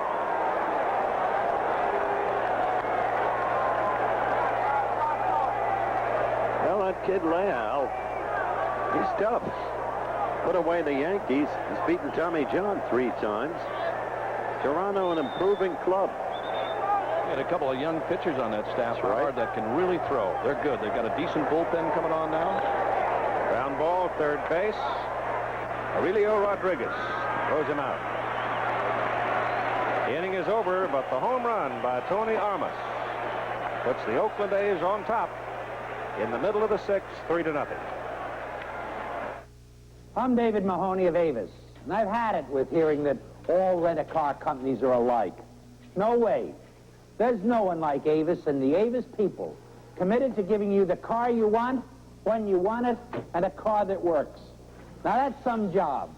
It takes top-notch service and everyone from top to bottom busting their gut to do it right for you. That's commitment. That's trying harder. And that's what makes Avis second to none. Kodak has a film that catches the action, even when it's too fast for the eye to see. Get it, hold it, don't let the thrills pass you by. Catch it, keep it. Kodak has a film that's quicker than the eye. Even what's a blur to the eye can be stopped with Kodak's 400-speed films, the fastest 35mm films from Kodak. When we tell you Michelin radials last and last... That's no surprise. When we tell you Michelin radials save gas... That's no surprise. But when we tell you can get Michelins for about the same price as other leading radials... Now that's a surprise. But it's true. We're America's fastest growing tire company. We make the tire you need at a price you can afford. See your Michelin dealer and prices set for your car. You'll be pleasantly surprised. Michelin. We put America on radials. Saturday, WBA World Light Heavyweight Champ Michael Spinks battles to keep his undefeated record. Plus the last word on Holmes Cooney on ABC's Wide World of Sports Saturday. Preceding ABC's Wide World of Sports on Saturday will be the City of Roses Open, Portland, Oregon. $95,000 on the line on the Professional Bowler Spring Tour at 3:30 Eastern and Pacific, 2:30 Central.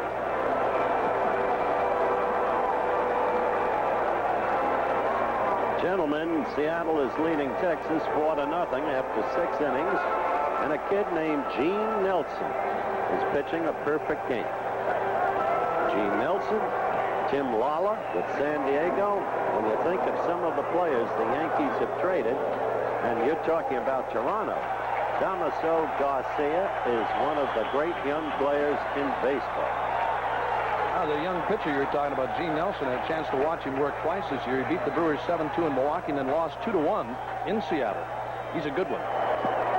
Langford steps up on the pitching rubber and wheels in to Bill Allman, the shortstop for the Chicago White Sox, leading off here in the bottom of the 6th inning. Ron LaFleur and Tony Bernazard scheduled to follow, with Steve Kemp the 4th man.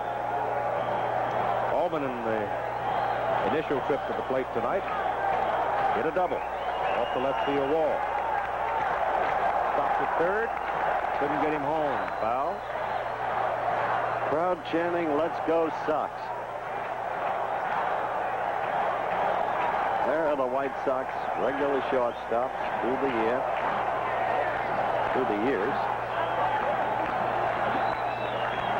I don't think that. Allman is the first guy. Left, they rotated a lot of folks. That's a hot shot at third. And Klutz gets in. Nice play by Mickey.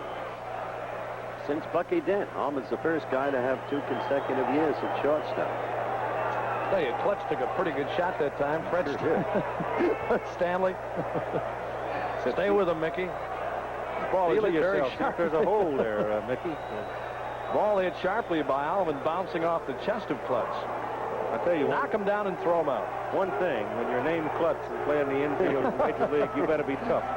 You betcha. You remember the catcher, Clyde Klutz? Clyde Klutz. Alliterative. Ron LaFleur, the top of the order, steps up for the White Sox and takes it low and away for ball 1. The Oakland A's are leading 3-0, having scored twice in the third and once in the sixth. Well, they won't get him this time. LaFleur's aboard.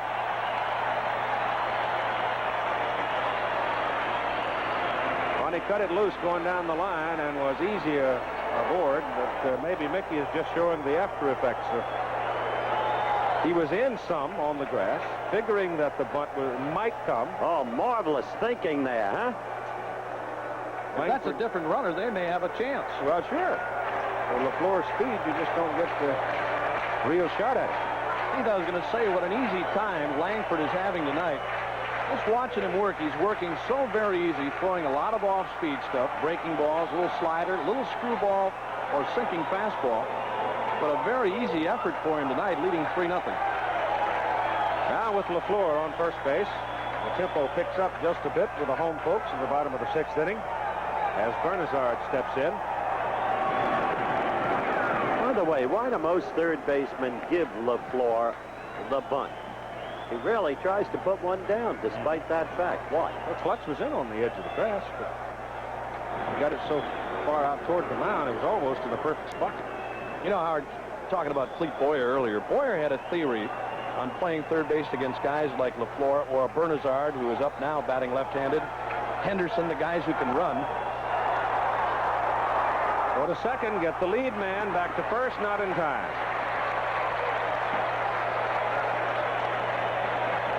Yeah, I was going to say that with guys like those people, the guys who could really run and bunt, Boyer would not give them the bunt. He'd make them drive a ball by him. He'd play up so very short at third.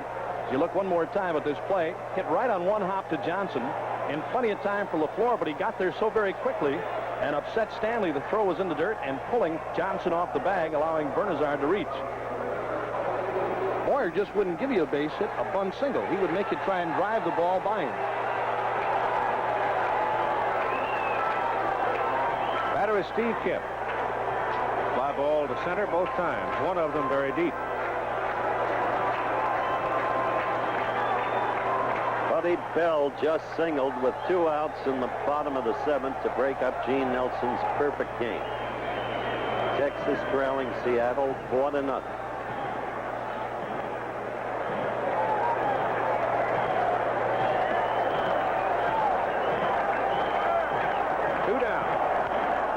Hit to the left side. And Henderson going back makes the catch. Pure speed.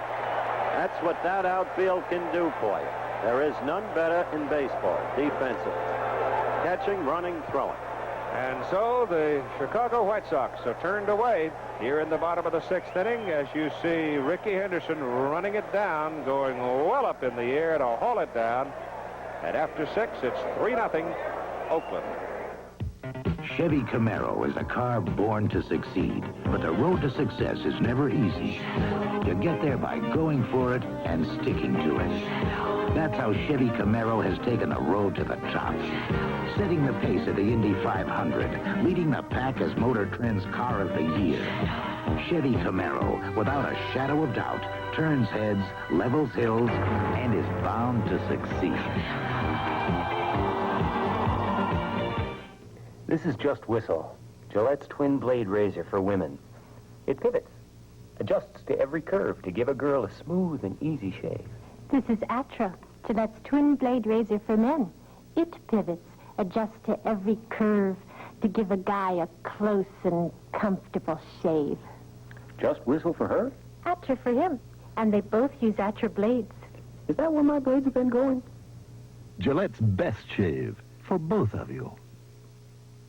I've been comparing the exciting new Intellivision space game Star Strike with one of the most popular Atari games, Asteroid. Star Strike has moving images that make the game appear three-dimensional. Asteroids doesn't. And Star Strike features our most exciting visual effect, total destruction of a planet. This is what the other game offers, which is why after Star Strike, Asteroids left me rather flat. Star Strike, new for Intellivision from Mattel Electronics. Klutz, Lopes, Newman scheduled to come up for Oakland. A's out on top by a 3-0 score. And we go to the top of the 7th inning now. Steve Trout. He's allowed 6 hits, one of them a home run by Tony Armas. He's inside for ball 1. Now, that's what you suggested at the very start of the contest, Hugh. Fisk likes the pitches to work inside. Look at other scores. Hey, look at Milwaukee. Baltimore Orioles, 6-0. Palmer against Mike Caldwell in that game. Jim Palmer? Toronto, yep. After his 3rd win of the year, he's lost 3. Kansas City, a hot ball club.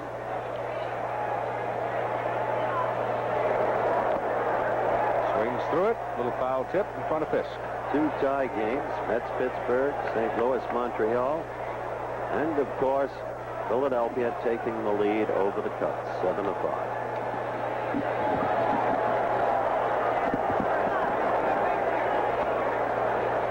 Pitch is low.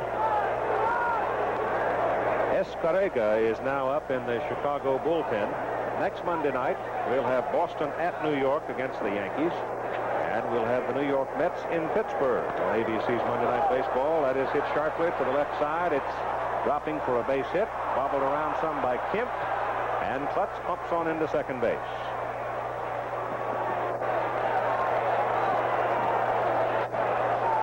There's Escarrega warming up. He's been in 12 ball games. Earned run average is not terribly healthy. He's a direct opposite of Barojas, Keith. Salome Barojas, the other half of the Mexican connection. He's not a hard throw at all. He throws a lot of breaking stuff, screwball, sidearm curves. Tony out there quickly. Checking Trout. Give him a double on that. What's interesting about La Russa is the pressure on him here is just overwhelming. He has to prove that he is not bad because of raps placed upon him by a former announcer for this ball club. That's been going on for quite a while, too, Howard. It's been over a month since media people here, talk show people have really been putting pressure on Tony La Russa. I don't know if he has to win here or not. The owners here seem to be very happy with La Russa, but of course that could change as the year progresses. But his players like him, and I think he's a good manager. I think he's terrific. Klutz is on second base, nobody out. Davy Lopes is up. Billy might play for still another run of an insurance nature here. Might have Davy run him over. Certainly Davy will be hitting to the right side if he can. Well, he just about unhinged him. The expression on Davy. See the grin? Now, if Lopes is a type of a bunter that squares around the bunt, this ball is through him.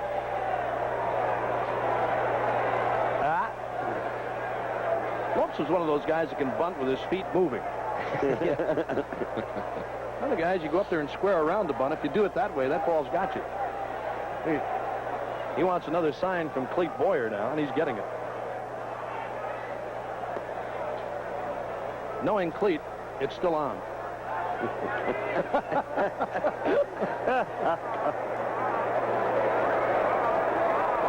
I know what's going to happen. Took it on the inside corner for a strike. What's going to happen? I was going to say, because I said it's still on, he's hitting. It's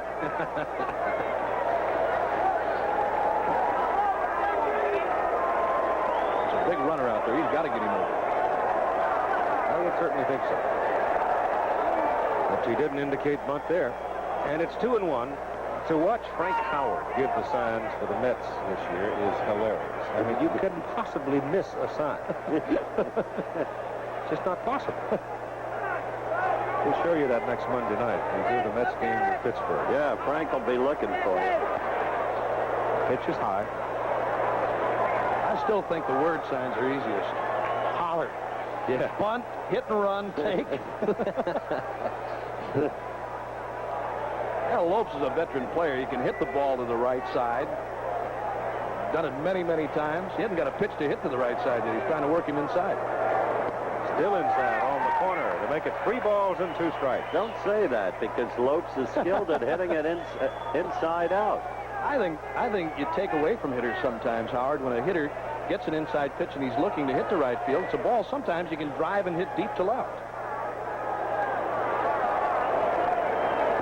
It's inside again, and Lopes is aboard. This could be it. That's the first walk given by Trout tonight. And out of the dugout comes La Russa. So Tony's on his way to the mound. Escarrega has been warming up in the bullpen.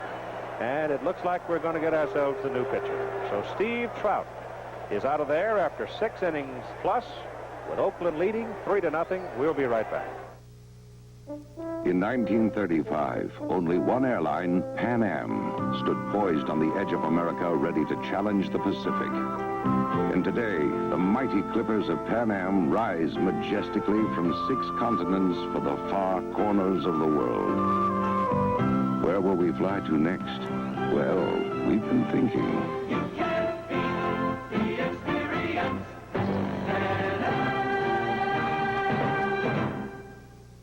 You know, baseball's the same in Japan as it is in America. You play 9 innings. 3 strikes and you're out.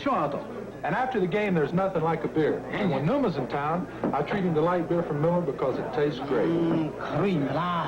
Yeah, I know it's less filling, but we drink it because it tastes great. Listen, Numa, it tastes great. All right, it's less filling. Light beer from Miller. Everything you always wanted in a beer. And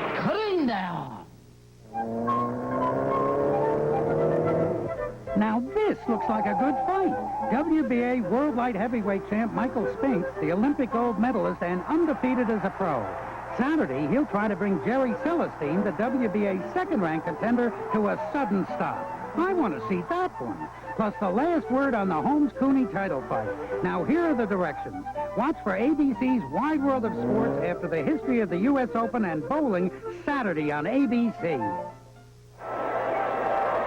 Michael Spinks, of course, defending his WBA light heavyweight championship. We've followed Michael since he won his gold medal at Montreal. Howard at the Box Hall there, and he marched himself into a championship. If Dwight Braxton is able to get by his rematch with Saad Mohammed, it's possible we'll get a unification fight one of these days with Spinks and Braxton. I'll guarantee you that one I want to see. All right, we've got the new pitcher out there.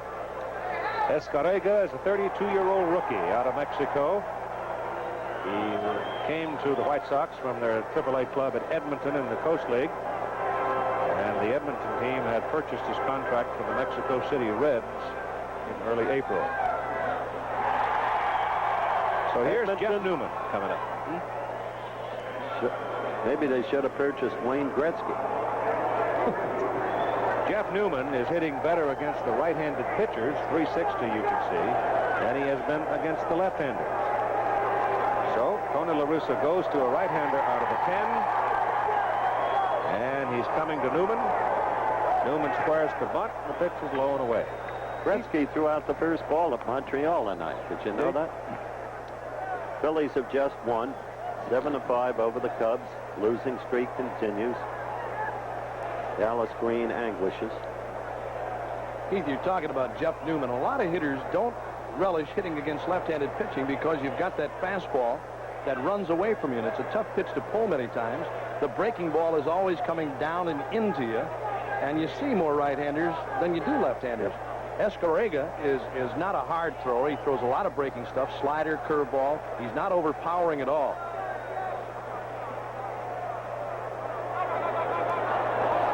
Ball almost thrown into center field. That was one of his better breaking balls. Yeah, and Allman took it right in the bosom to keep it from going into center. I thought it was his fastball. Here's that last pickoff attempt by Escarrega in the dirt, throwing across his body. And a good play by Allman to save an error.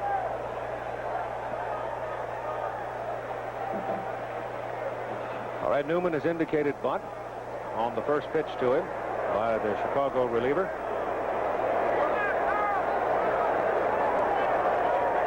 Klutz off second, Lopes off first. Bunt is down.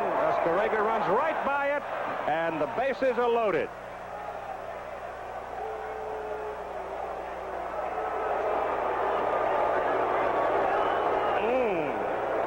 Keith, he had a great pitch to bunt. He got the off-speed pitch. He got a breaking ball.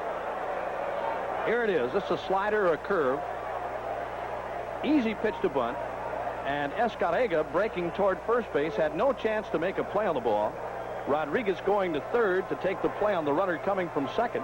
And it's a base hit for Newman to load him up. And the batter is Fred Stanley. You know something? Talking about Billy Ball, he just might have chicken bunt. They work the suicide squeeze as well, if not better, than any other club. 5 of 8 times they have been successful with the suicide. Kevin Hickey is now up in the Chicago bullpen. He looks. It's in there. Strike to Stanley. Well, you've got fair speed in Klutz at third. You have great speed of Lopes at second. And rather decent speed in Newman at first. There is speed on the bases. Well, very important. If the suicide squeeze is on, that runner at third is the guy that keys it. If he breaks too soon, it's dead. That's right. All you've got to do as a hitter is get it down on the ground. Fair territory. That's all. Punch foul. Back in the crowd. Out of play. So much for the suicide squeeze. Now the bases are loaded. Nobody out. Klutz at third. Lopes at second. Newman at first. 2-strike count on Fred Stanley, the Oakland shortstop. A's are leading 3-0. Escarrega has come on in relief of Steve Trout here in the top of the 7th inning. Oakland losing 7 out of 10 at home. Came to town grumpy. The White Sox losing 8 out of 9 on the road, perhaps even grumpier. Right now, Oakland with a big opportunity here. As shot to Rodriguez. He flags it down and almost got himself a double play as Klutz went diving back in on his ear at third to avoid being doubled off. Tough play. Tough chance for Stanley here. He hit it right on the nose, a hanging slider, but a super play by Rodriguez into the air to haul it down. He took an extra base hit possibly away from Stanley and almost a double play. Well, I told you at the very beginning, he is still one of the better glove men in the game at that spot. Certainly is. That arm is a rifle. Throws bullets. Now here's Ricky Henderson. Bases still loaded and 1 out.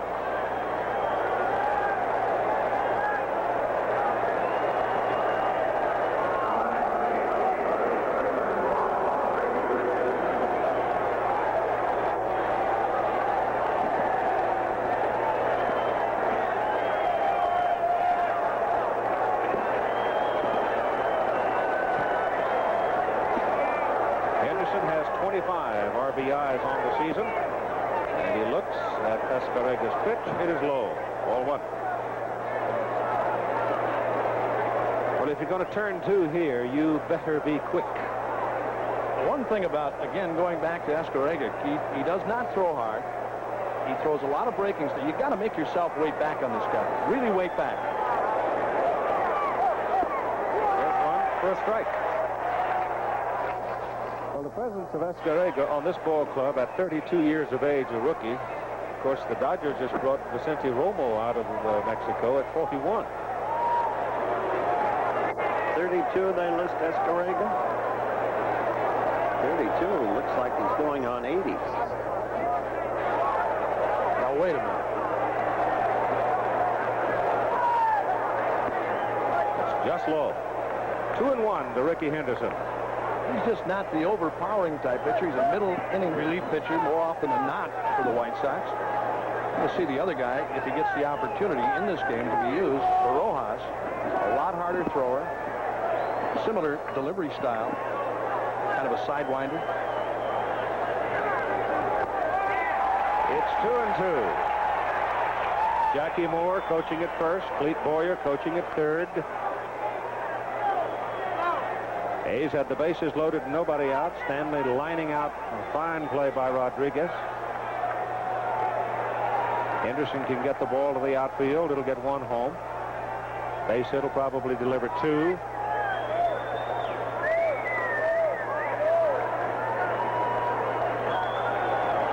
Oakland trying to jump to the big lead here in the top of the 7th inning as Henderson flagged down by the pitcher, comes to the plate, and they get the lead man. You've got 2 out and the base is still loaded.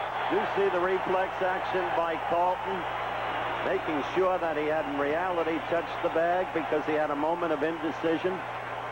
Here it is. It's an outside breaking ball. Henderson tried to pull it, and a good play by Escarrega.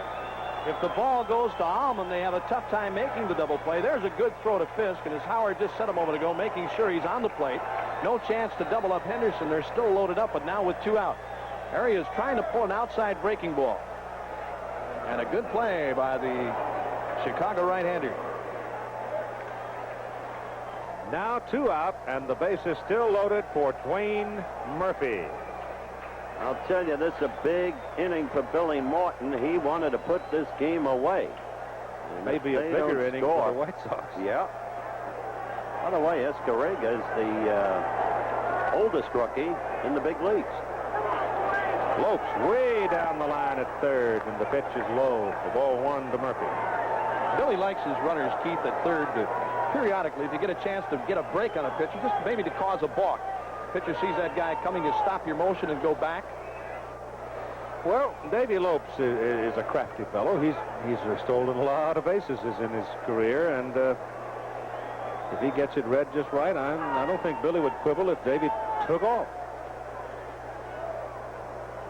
Just got to time him right.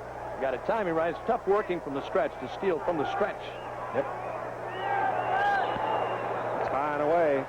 2 balls and no strikes to Murphy. You know, another thing, Keith, on any of Billy's ball clubs, you don't have to have speed to steal bases. He makes everybody run. Wayne Gross a couple of times last year stole home. You don't have to have speed to try it. He'll send anybody. Of course, you got a left-handed batter up there, and that further negates the possibility of Lopes taking a run at it. But he seems to be pitching rather carefully to Murphy. Well, Dwayne takes a whack at that one and fouls it back 2-1. No place to put him, so he can't pitch too carefully. Did they ever have you run? During the regular season?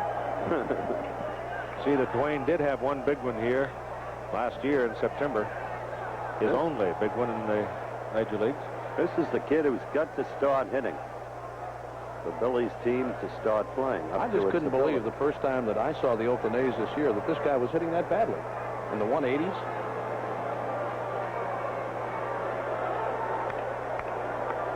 May well be that you go right back to the fact that they brought in 100 players to spring camp.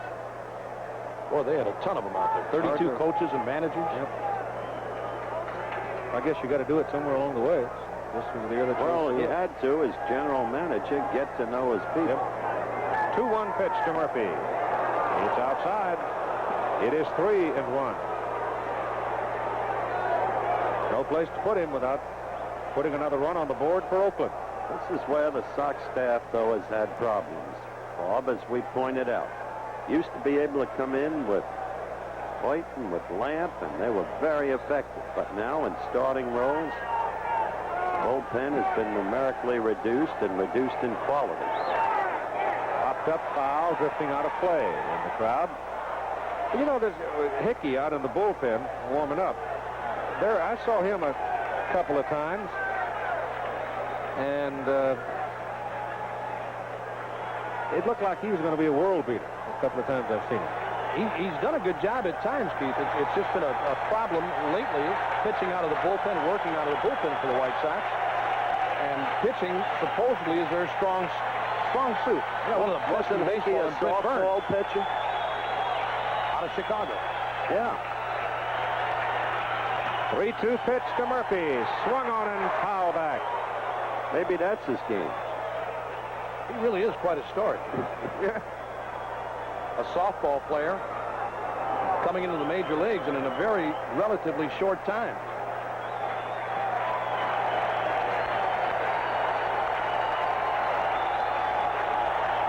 Murphy hasn't been cheated here. He's had a couple of good whacks at Escarrega. He's got to throw a strike. No. Yes, he does. To get out of it, I should say.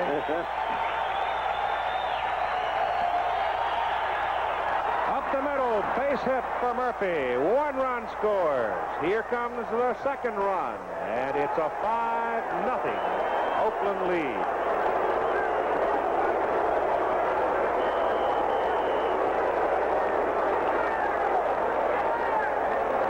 He took him to a 3-2 count, and Murphy ripped it up the middle. He got a breaking ball 3-2 and banged it up the middle. Another big 2-out base hit, Keith. All the Oakland scoring tonight after 2 were out. Henderson easily to third on that line drive hit to center, and Murphy at first.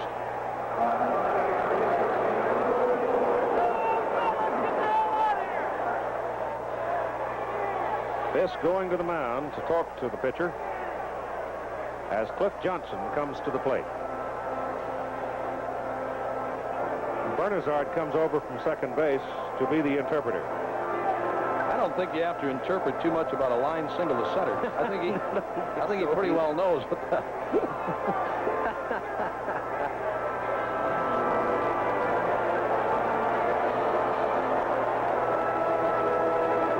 Well, he tried to pitch him as carefully as possible, got himself to a 3-2, and then had to come with it.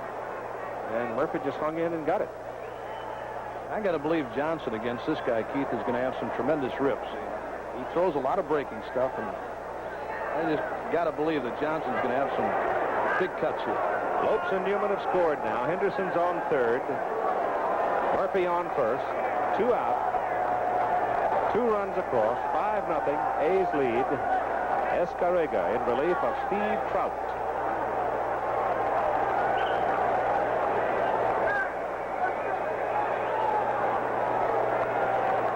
The Lopes run is charged to Trout. Murphy on first goes. Throw back to the mound. Cut off for the pitcher. And Henderson's having none of it. You know, with Henderson at third, there's no way you can make a throw to second and get him coming. No, of course not. And he's going to stay at third. I mean, it's a patented play by everybody. Each club in the league does it now. Just throw back to the pitcher and have him cut it off. But he just doesn't run.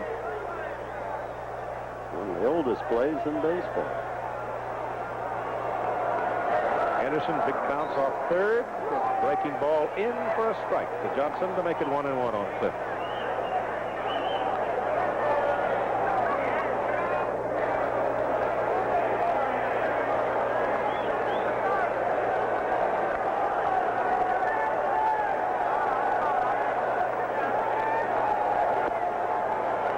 Just misses inside. 2 balls and 1 strike.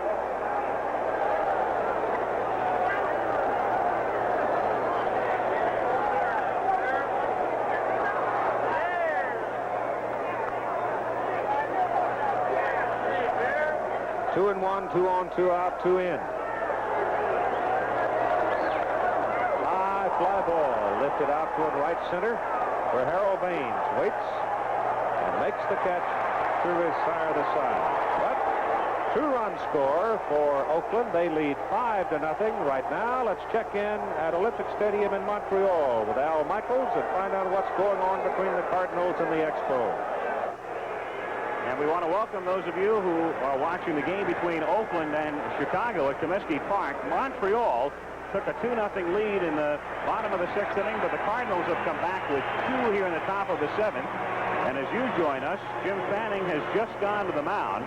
The Cardinals have runners at first and third with 1 away. And Fanning is bringing in right-hander Ray Burris to work on pinch hitter Lonnie Smith.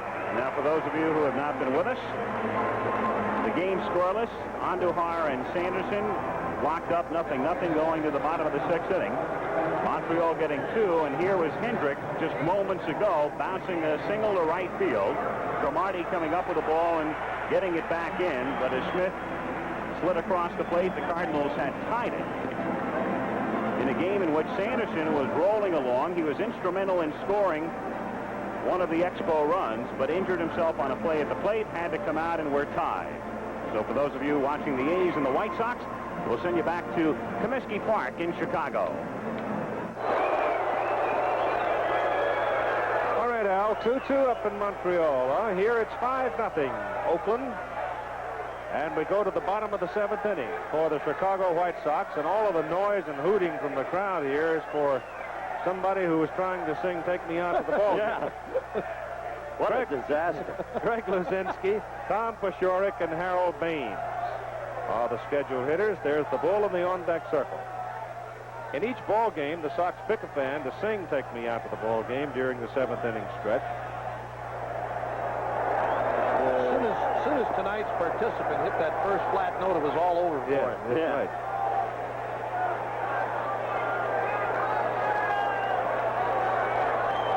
Kid's a DJ from a local radio station in a small Illinois town. Tonight was his big night.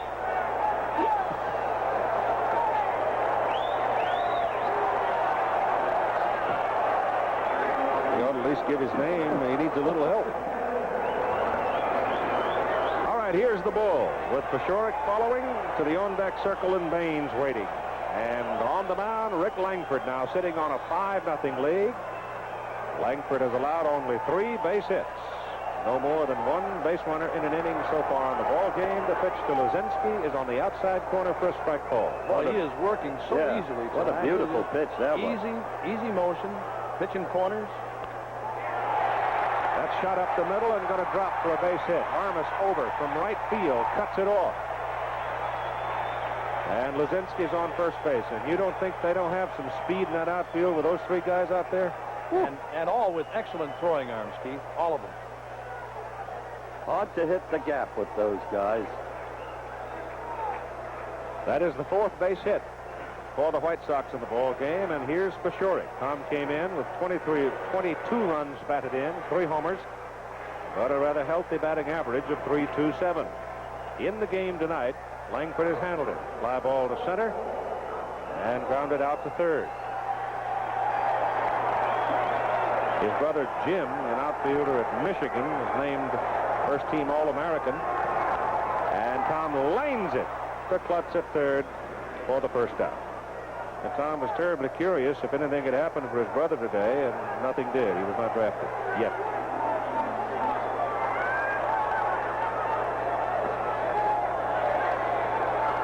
Klutz has had a pretty active night. Yep. He's had especially 4 with put-outs and 1 lump. Paciorek almost took his chest off, but got thrown out. Then he hit that line shot. Pitch to Baines in there for a strike. The #1 draft choice today by the Cubs was Sean Dunston, a shortstop. Oh, the kid from Brooklyn. Yeah, the kid from Thomas Jefferson High School in Brooklyn. EJ. High pop on the left side. Could be a play for Klutz. Mickey in foul ground under it. Makes the catch 2 down.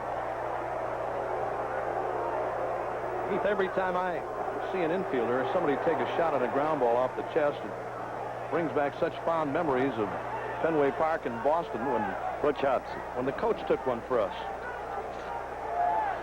I couldn't believe that you, a presumed major league catcher, would be under the table. I couldn't believe how much it improved your chest the next day. I took the blow. I did it my way. That's right. You sure did, because we weren't doing it our way. Yeah, but you were trying to steal his popcorn. Justice was served. High drive, left field for Pudge Fisk. It is gone.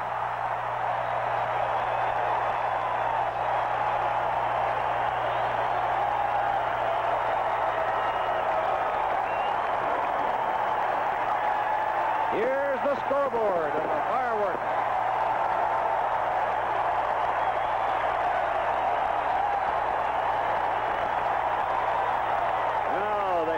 what that Dwayne Murphy hit meant, my friend. You betcha. Instead of a one-run game, it's a three-run game. That's the 15th home run this year given up by Langford. High fastball, and Fisk hit it. So, while Langford settles himself after the home run by Pudge Fisk, you look at the pitch, it's right up in the wheelhouse. And Pudge got all of it. It is a 5-2 ball game. And Jerry Hairston has come out in the on-deck circle swinging the bat. Normally, that thing only lasts about 30 seconds normally, but they've been on a road trip for about 8 days.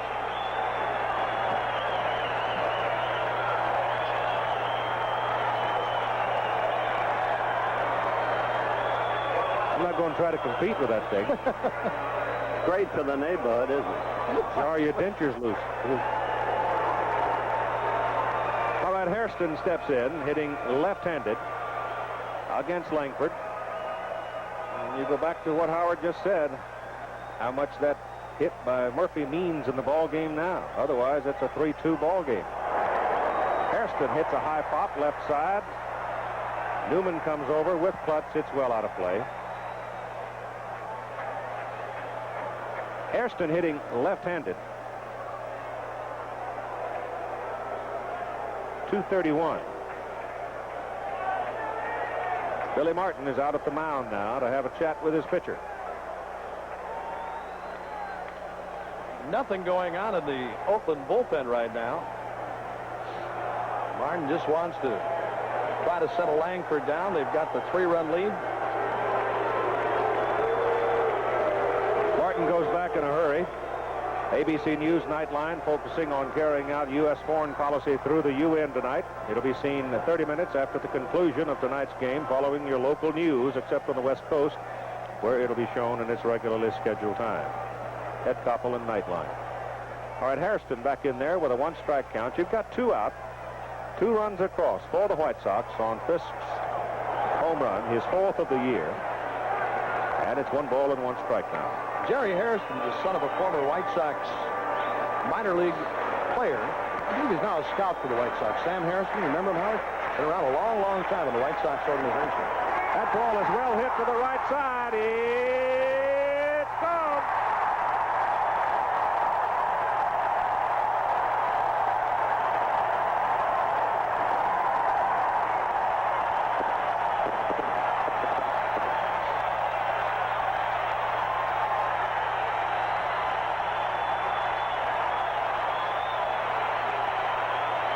Sure happened suddenly, didn't it? Just when you said he was working so easy. There it is again, right down the pipe, and Hairston got it all. 16th home run given up by Langford this year. He had breezed through the first 6.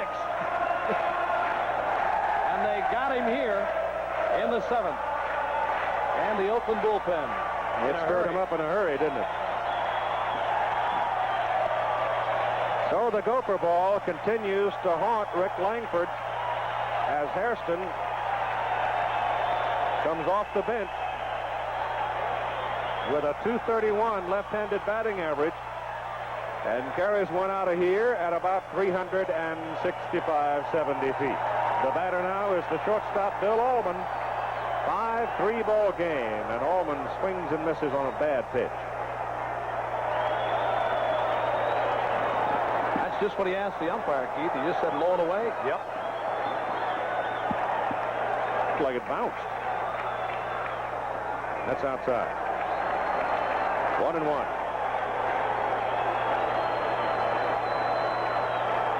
Just as he seemed to be working easily when the inning started, he now appears to be laboring. And why not? 2-1, the count.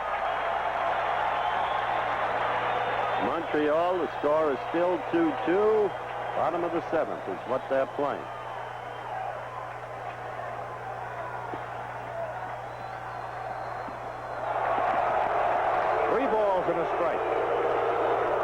Beard and Ochinko are up in the Oakland bullpen, and they are working quickly.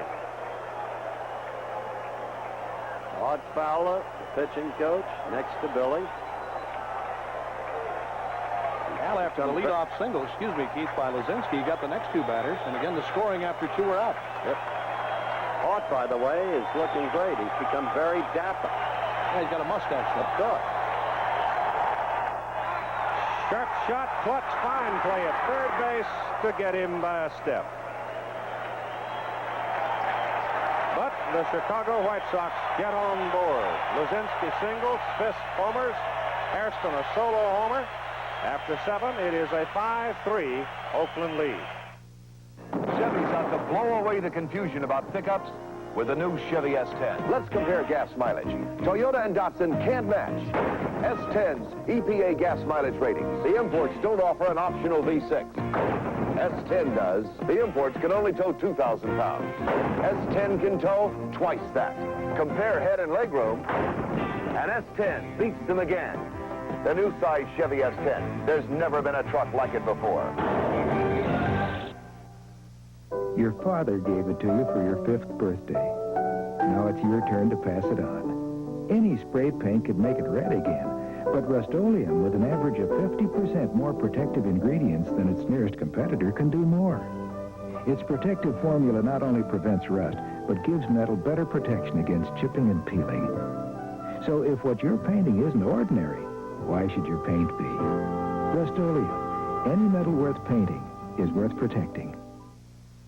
Lou, Hiya! do you do brake jobs? Brakes, coffee breaks.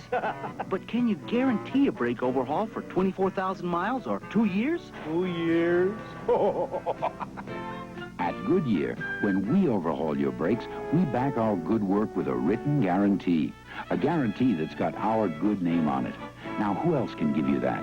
2 years? Give me a break. For auto service that's guaranteed, come up to Goodyear. There's your line score in the ball game for Oakland 5-9-0, Chicago 3-6-0. The White Sox getting the long ball in the bottom of the 7th inning to get 3 on the board. And we go now to Tony Armas, who has homered in the ball game for the A's. His 5th of the year, followed by Burroughs and then Klutz, and Vance Law has gone in to play third base for the Chicago White Sox. He came over from Pittsburgh, and yes, he is the son of the great Pirate pitcher Vernon Law. Yeah, he wasn't a bad pitcher at all. Meridian, Idaho. Went to BYU. For Vernon. Exactly. Pretty good in the 60 World Series, I'll tell you that.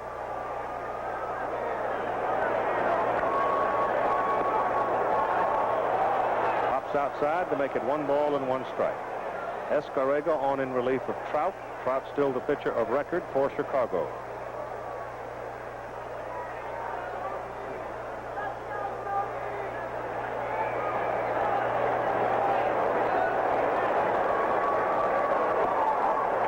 Just low.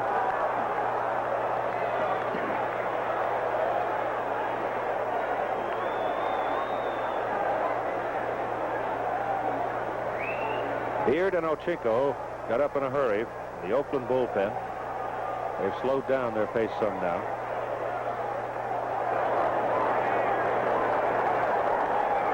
Popped him up. First baseman for Shorey. 1 out.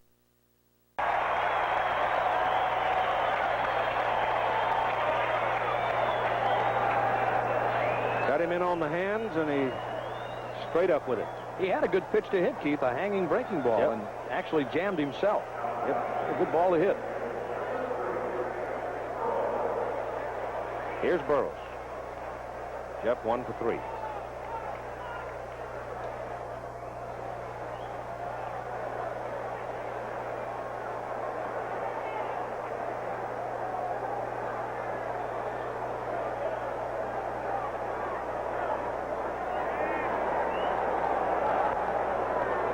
Away.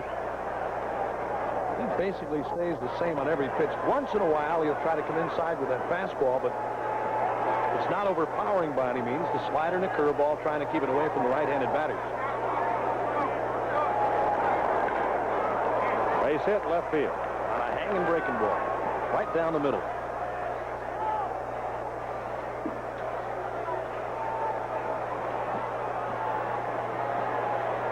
Tell you, we've had a night of great third base play. A reminder of Nettles.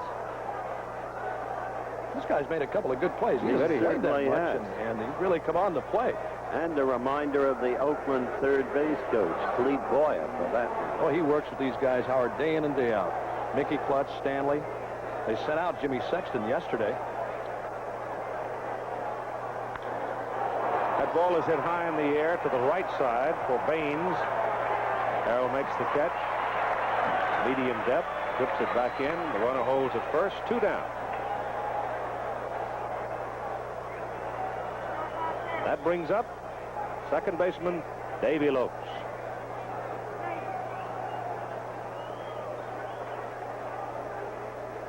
Davy has walked in 3 trips, so he's 0 for 2.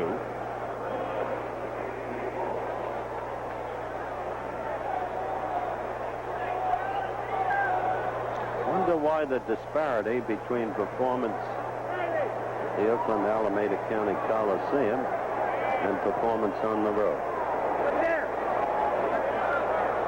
More games on artificial surface on the road. They got natural turf at home. Plus probably pressing a little bit. I think he is. He's got a lot of heat on him, Yep. Keith. I think so. Kind of supposed to be a savior like second baseman for Oakland, but he hasn't played that well all year. Big bouncer is foul at third. Law gloving it. At Dodger Stadium, that ball might have stayed fair. You know, but he took a lot of heat in Los Angeles, and he's kind of trying to redeem himself here with the Oakland A's. They've had a second base problem, and he's had a tough go of it. The kid that replaced him in Los Angeles, Steve Sachs. Yes, sir.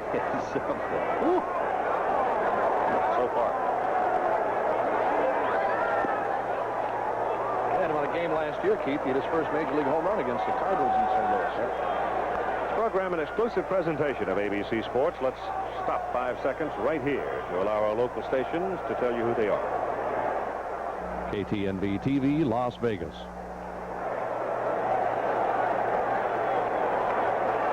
We are in the top of the 8th inning with the Oakland A's leading Chicago by a score of 5-3. On the fielder's choice, Lopes bouncing to the shortstop to get the lead runner Burroughs at second base to retire the side. And so the White Sox, who got a couple of home runs in the bottom of the 7th to fall within 2, will be coming up here in the bottom of the 8th. Business. To be in the picture, you gotta be good. Good and fast, like Canon's NP300F. 30 letter-sized copies a minute. You gotta give and take. Canon's 300F gives you reduction and document feeding. Even sorts it all out with optional sorter. In today's leaner, trimmer business picture, You need the good stuff. and nothing but the Canon NP300F. Call toll-free for information or see your authorized Canon dealer. Around the world, there's just one thing we do. Just one, senor. We make the world's favorite chicken. We make it especially for you. Kentucky Fried Chicken, we do it right. No other fried chicken is so right. Prepared by hand. What a lovely sight. Kentucky Fried Chicken, we do chicken right. Suppose your loved one's heart and breathing stopped unexpectedly. Would you know what to do?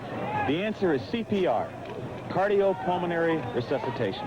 Don't stand by helplessly while a loved one is dying. Help save a life. Learn the life-saving techniques of CPR. Call your local chapter of the American Red Cross or the American Heart Association for information about CPR training. Learn the life-saving skills of CPR and help save a loved one's life. Baseball cares. The preceding message was furnished by Major League Baseball. Line score in the ball game, 5-3. Oakland over the White Sox. We're going to the bottom of the 8th inning. And the White Sox will have the top of the order coming up. LaFleur, Bernazard, and Kemp. Scores from around the American League and the National League. That's the final now. Seattle beating Texas 6-0 with Nelson a 2-hitter. Montreal and St. Louis still even. Pittsburgh, New York still even. Cincinnati out over San Diego, and Atlanta and Los Angeles just getting underway. LaFleur steps in now, and the home folks just under 17,000. Whooping it up a little bit, hoping they've still got some lightning to go against Rick Langford, who was sailing along with a 3-hitter until the bottom of the 7th inning. He's low and away for ball 1 as he delivers to LaFleur. Of course, all the stations across the country, ABC affiliates, will have the local news for you just as soon as our ball game is over.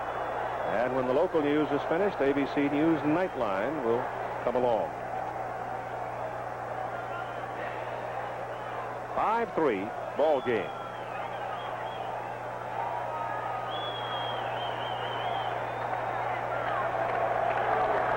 Last time up, LaFleur got a buck down for a base hit, hits this one deep to the right side. Armas goes to the wall, jumps, and he can't hang on. LaFleur turns second. He's going for third. They'll make no throw. It's a triple.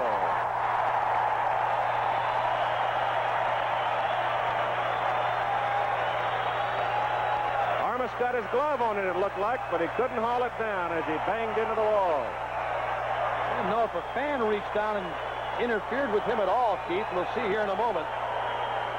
Langford, a breaking ball, and LaFleur deep to right field. A fine effort here by Armas up against the wall. The fans up there reaching down or not. Somebody got that ball. Like somebody hit that ball. Absolutely. Somebody hit that ball. And no protest anyway. I'm surprised Armas didn't say anything. Let's see here. Umpire was out there. No beef from Armas. The hands are out over the wall. No, he didn't. He missed. Fan missed it. Looked to me like the guy reaching for it out of the stands didn't get it. And Tony couldn't see it. Tony, evidently not. He wasn't on line with the ball. Greg Koss, the umpire, was out there. Billy Martin now out of the dugout and on the way to the mound. We had Beard and Ochinko warming up in the bullpen for the Oakland A's in the last inning. And it looks like we're going to get a change of pitchers. And if we do, it looks like it will be Dave Beard. Billy's in a bit of a spot here, Keith. Now, both of these guys worked twice in the series in Milwaukee. Beard worked a couple of innings on Friday, then started the Saturday game when McCaddy came up with a bad arm. Ochinko worked in 2 ball games. But when McCaddy came up with a bad arm, and the pitching change going to be made here, it's going to be Beard, I believe. Yep. So the right-hander, Dave Beard, comes on here in the 8th inning. Nobody out. LaFleur on third base, and we'll be back with more baseball after this word from our local stations. The trials and triumphs of Tammy Wynette on 2020 Thursday.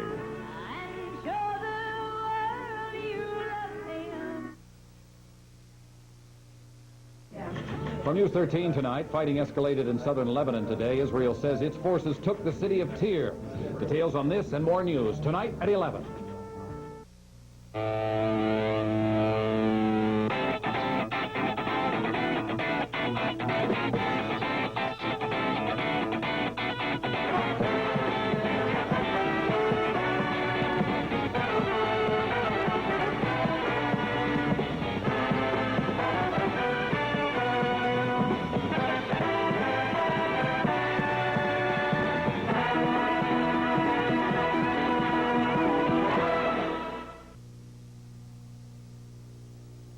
My daddy's foot hurts him bad. Can you help? Honey, bring your daddy in. Doctors will see you right away. Okay. And again with another first. The Spring Mountain Foot Clinic is offering free diagnostic examinations from 12 to 6, Monday through Friday, and 9 to 3 on Saturdays. Thank goodness. For Spring Mountain Foot Clinic. They care about your foot problems. Spring Mountain Road, near Decatur. KTNV TV, Las Vegas. Oakland A's, and we have a discussion going on the edge of the outfield grass between the Oakland A's and the umpiring crew. In looking again at the triple by LaFleur, it almost looks as if the possibility existed the ball struck someone in the stands and bounced back. Exactly, Keith. I don't know why Armas didn't grump right away or gripe right away. get a look at it one more time. That man in the yellow shirt. That's the guy. That ball evidently, or it looks like it bounced off of him and back into play. That ball looked like it was a home run. There it is, coming back off of him into play. It was certainly over the yellow line. Look at his shirt. The indentation to his shirt. There it is. And the ball bouncing back off again. That being the case, it should be a home run. Home run.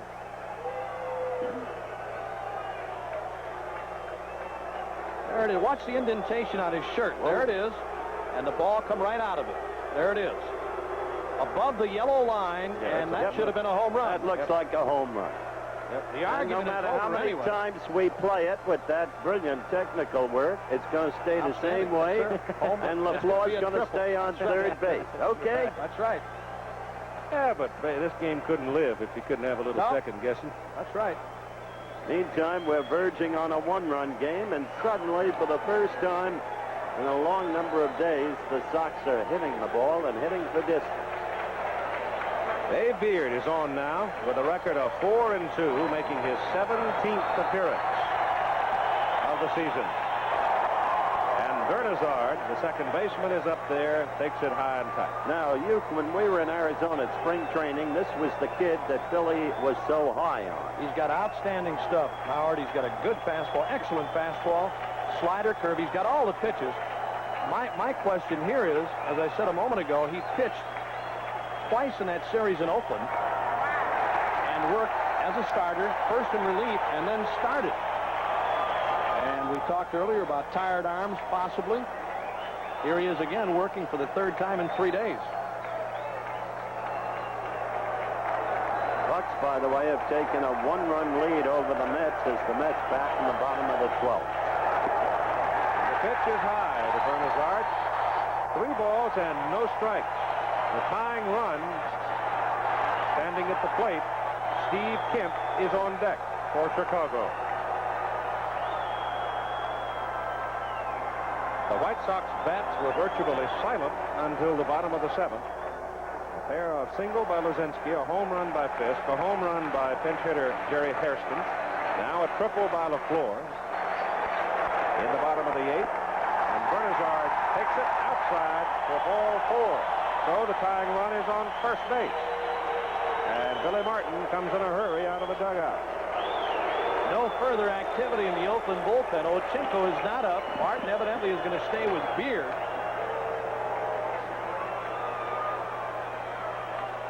You see Billy say, take your time. That's right. Settle down. Nothing else you can do in this situation. That's right. You've got to throw strikes. That's it. Tough customer coming to the plate. Number 3 man in the batting order for Chicago, Steve Kemp. He's been hitting the ball all over the ballpark for distance, and he hasn't been able to find the space. Well, he hit a line shot deep to left last time that Henderson had to go all the way to the wall to get and go way up in the air to get. And he hit one back to the center field wall, you'll recollect. Luzinski to the on-deck circle. Nobody out, bottom of the 8th inning. 5-3 Oakland lead. Kemp looks, it's high. Ball 1.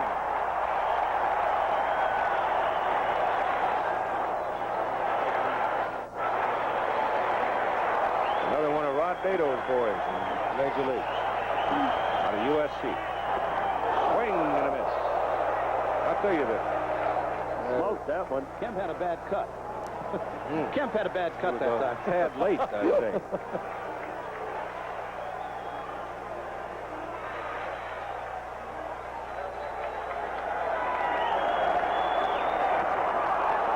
Well, he went for a high fastball that time. Ball 2. 1 ball and 2 strikes. Beard not messing around with any breaking stuff. Billy Martin very anxiously looking on now. 5-3 Oakland here in the 8th inning. Martin's in a state of shock. All heart stuff here. Inside. 2-2. This is a great challenge here, Keith. You're Steve Kemp now. He's a good fastball hitter, and Beard just bringing it on to him, challenging one after another. Fouled away.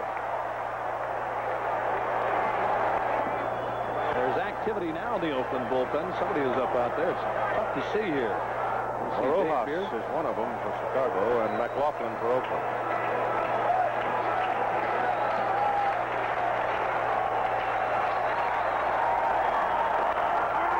It's the center field, line shot right to the center fielder Murphy. LaFleur tags and canters home. It's a 5-4 ball game. Sacrifice fly and a run batted in for Kick.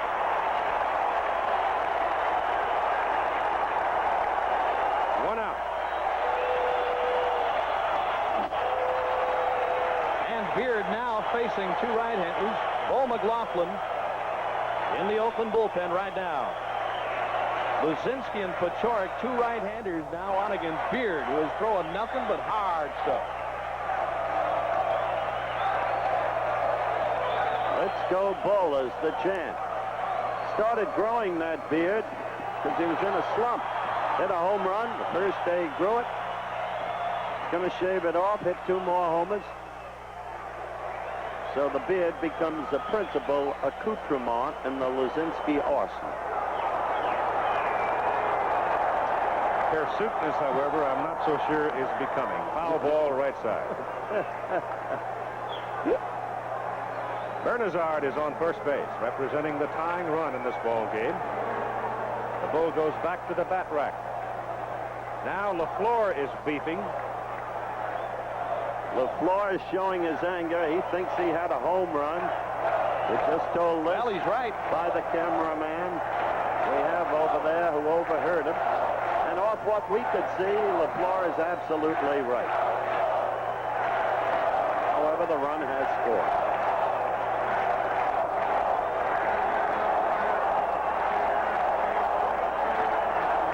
Craig now with a new stick comes to the plate with one out, and the tying run and Bernazard at first base in the bottom of the 8th inning.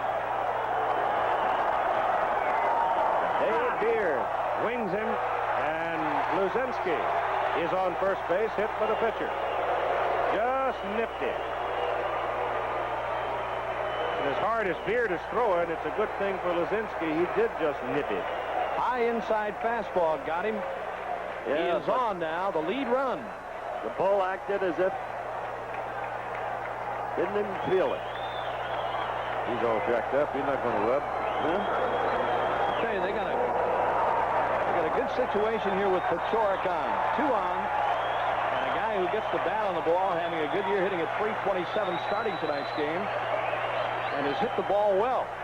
Luzinski has called time. At first, he's going toward the dugout. Pinch runner.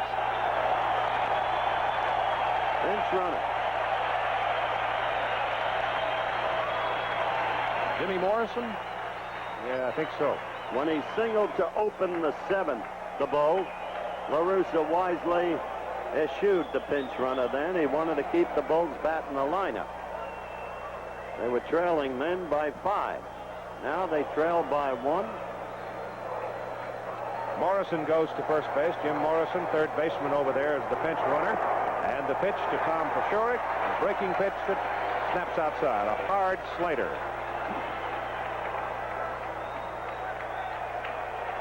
Tying run at second, go-ahead run at first. Ball is hit in the air to center field.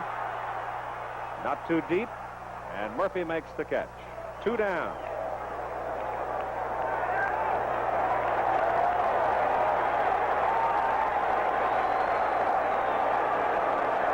Beard within 1 of putting out the fire here in the bottom of the 8th inning. Going against left-handed batting Harold Baines now with 2 men out. Philly staying with the right-hander. Well, he had McLaughlin up in the pen. Ochenko had sit down. The right-hander, Ochenko was up earlier and has been seated. So here's Harold Baines now, who won a ball game for them in Texas. The only game on a 9-game road trip with a home run. Hits a high bouncer. The first baseman comes across, picks it off. Johnson flips to the pitcher covering. It was close at first, but they do get him. So the Chicago White Sox get 1 more run in the bottom of the 8th. They have 1 more time at bat coming up in the bottom of the 9th. It's 5-4 Oakland. Here's 2 good friends tonight. Haven't we been down there long enough?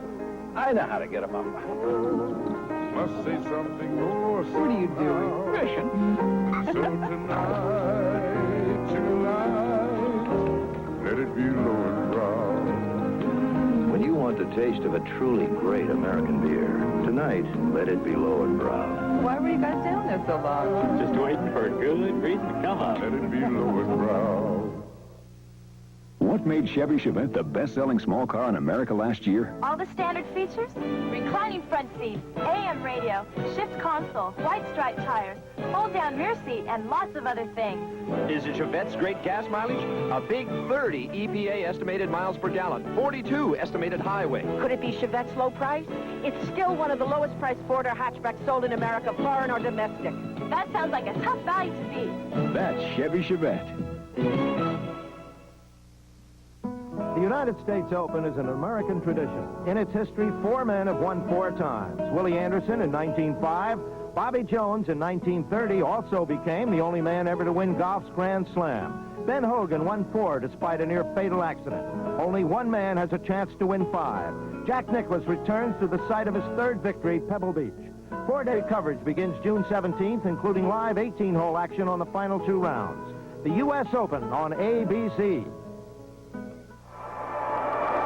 5-4 ball game, and Escarrega stays out on the mound for the Chicago White Sox here in the top of the 9th inning, and he will be pitching to Jeff Newman, Fred Stanley, and Ricky Henderson.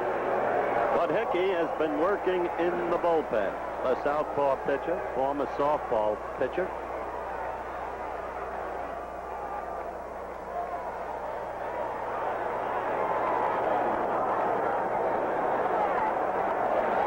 Third baseman Vance Law throws him out.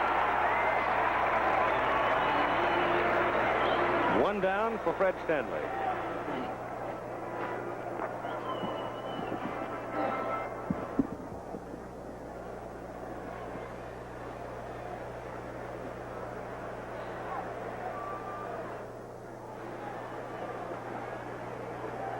Local news following as soon as the game is complete, and will be followed by ABC News Nightline. West Coast will have it at a regular time. We are in Chicago at Comiskey Park. Ballpark that was built at as proximate as possible to a confluence of streetcar tracks. Excellently 1910. stated. Ballpark 72 years old. First All-Star game ever played was played here 49 years ago. Breaking pitch is in. 1-1. Benny Minoso is back.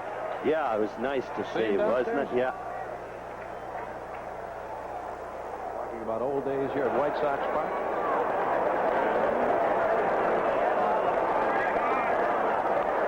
That's foul in the crowd. Exciting player, Minnie.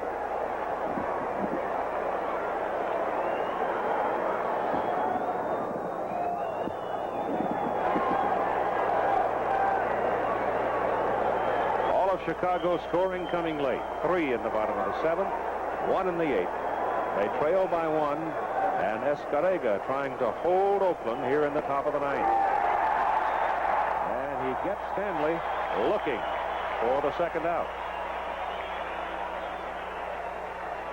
So Fred's gone, and we go to Ricky Henderson. Little off-speed pitch that time, straight change, and got the outside corner. Stanley upset, but the pitch was there. I want to see this guy run tonight.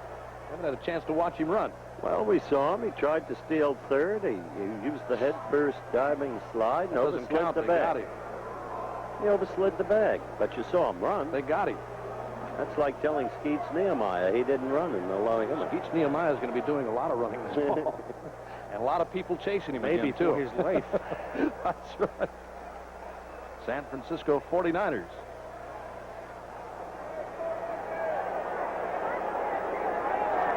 Henderson in.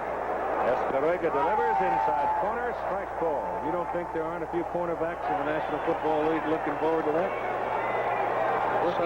Steer Skeets is looking forward to it himself.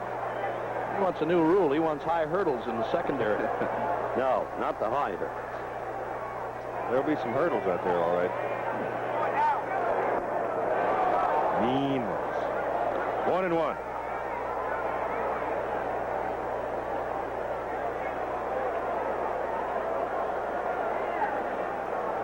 Big hole left center for him. Center fielder, LaFleur shading him well toward right.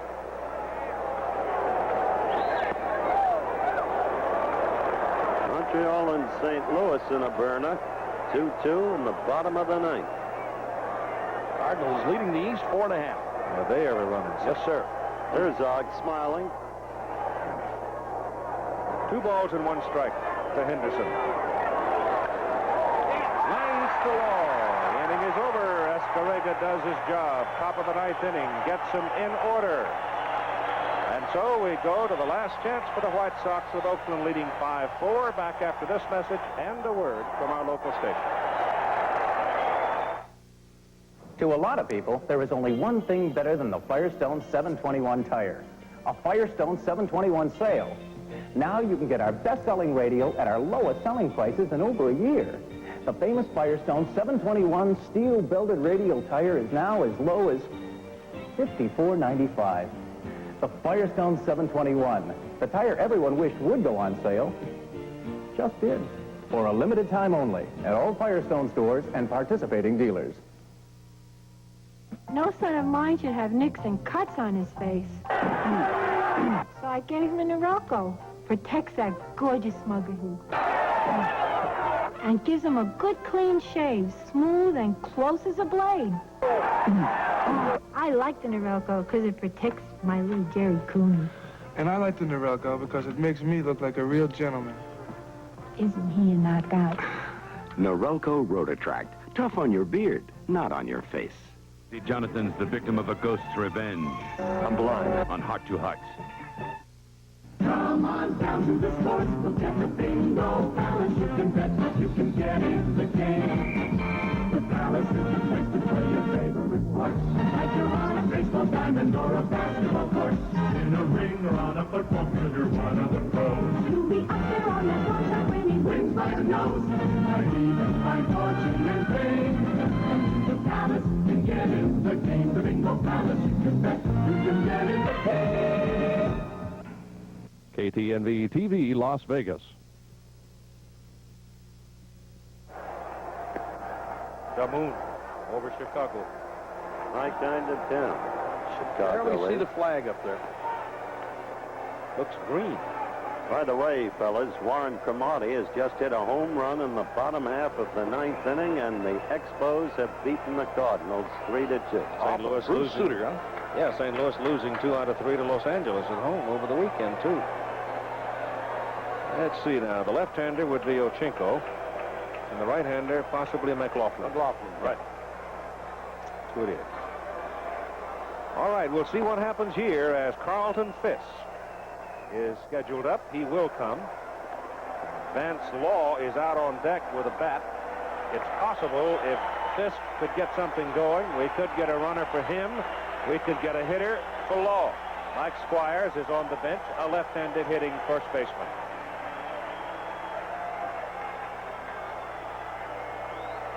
The sign speaks for itself in the left field stand. Fisk has hit a 2-run home run. Carlton has responded to it, the once that Keith just mentioned. Now they implore him to do it again. Do you? Extra innings? He got his swing all right. He's going after some heat. I'll tell you, this kid is great good. fastball. He can throw.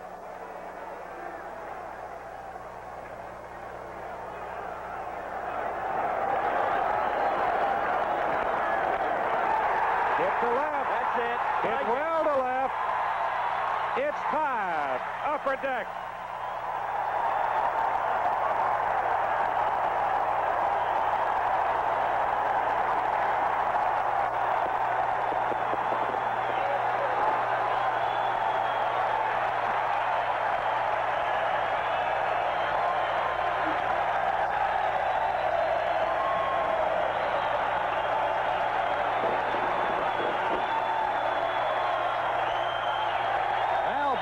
Threw the fastball, and Fisk nailed it. He was upstairs with it. He got it all upper deck again. He keeps missing the sign. He sure does. Down below. Whoever said he needed the green monster? Billy, of course. Shell shock. Can't believe what's happened. Leading 5-0. Going into the bottom of the 7th. Langford in apparent total control. And then suddenly, all that you have seen as the White Sox have reverted to the hitting form that they manifested in the early season. Just 2 weeks ago, the White Sox in first place by a game and a half in their division. Vance Law is hitting. It's all tied at 5-5. 1-1. Carlton Fisk getting home runs 4 and 5 in tonight's game, accounting for 3 of Chicago's 5 runs. 2-1 the count on Law. Well, these are some frustrating times for the Oakland A's, Keith, coming off a very tough homestand. Howard mentioned a moment ago a 5-0 lead, and now back to even. But a player like Fisk, don't look at averages. That man is so critical to a ball club. He leads a club. He inspires it. 3 balls and 2 strikes now to Vance Law, the line score in the game. Excuse me, Keith. Looking fastball. He got it and ripped it.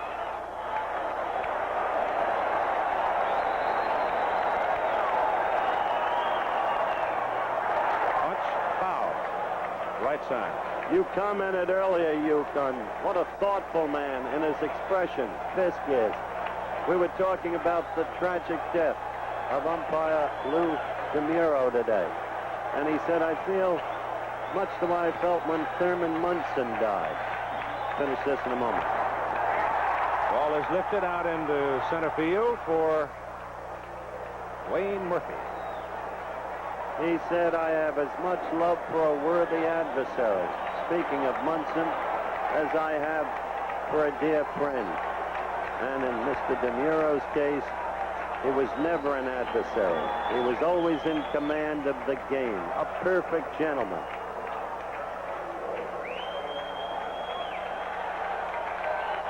The shortstop, Bill Allman.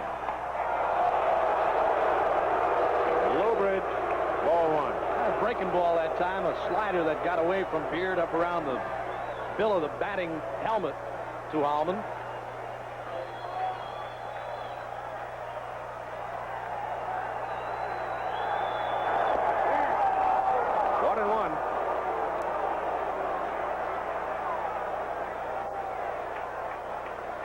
Allman has hit 3 home runs on the season. He has a double in 3 trips tonight. And he fouls that in the crowd up on the roof out of play.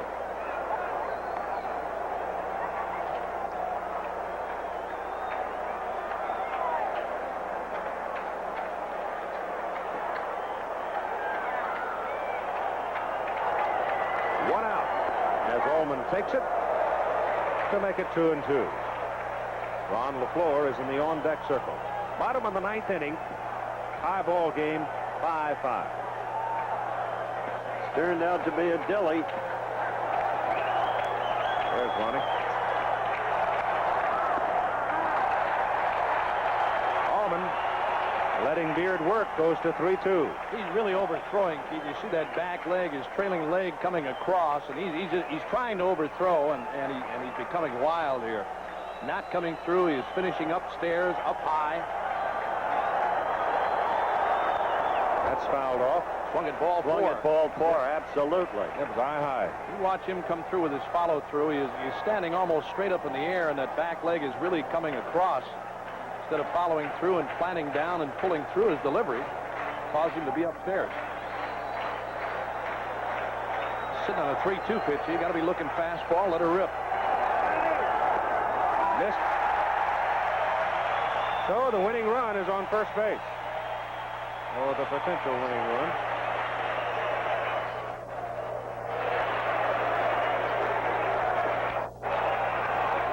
And now Ron LaFleur, who had a triple and a single, and the triple could have been and should have been a home run.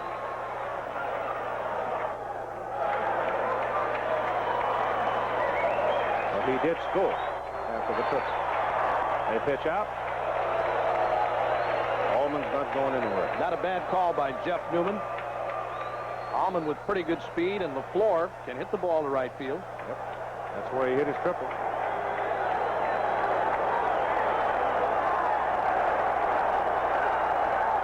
Runner is not going. LaFleur swings and misses on a pitch that's outside.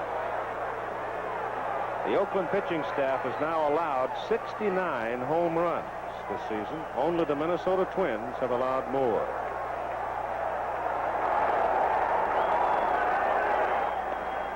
Keeping Allman close at first. You can get a look at the Oakland outfield here, Keith, to see how far around toward right field they play LaFleur. Yeah, he's got an field's acre wide open. Yep.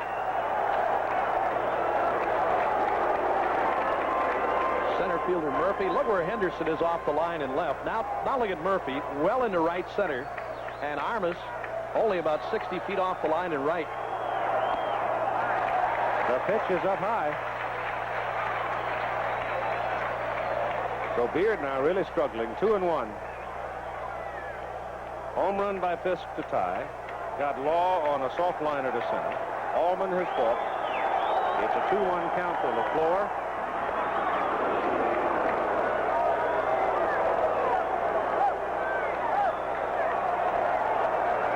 Spencer is at first base now for Oakland. Fine glove man. Pitch is fouled away down the right side.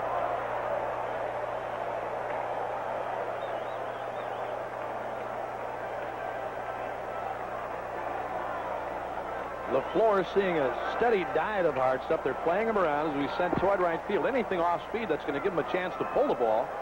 Allman would have a chance to score with Henderson playing that far off the line in left field.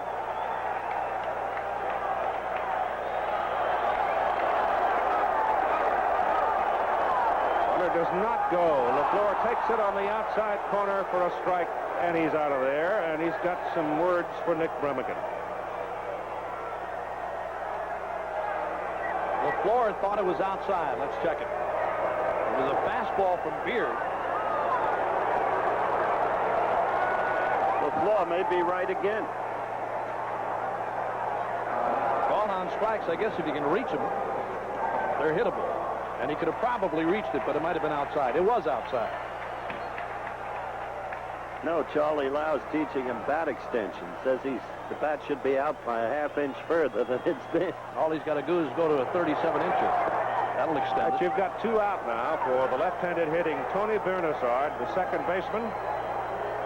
Well, would you send Allman Yes. down? I would. Yes. You've got to try to get him in scoring position. Newman thinks he's going to. Well, let's have a look at his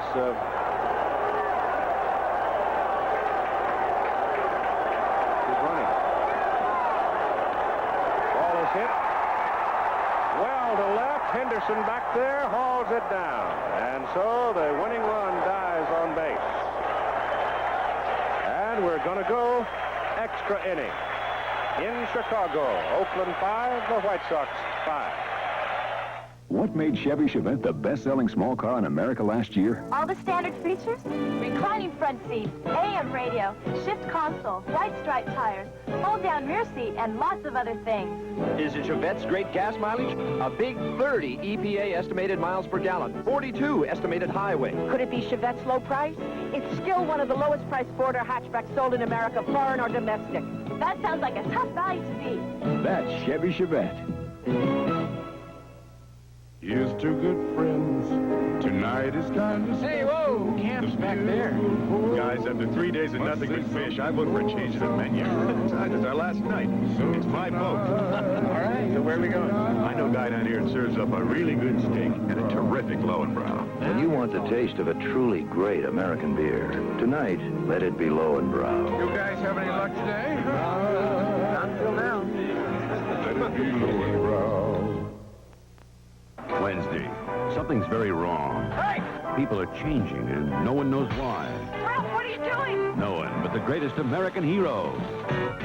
And a romantic rendezvous is the trap for a traitor. How long do you think I can use this poor guy's bait? On the Fall Guy.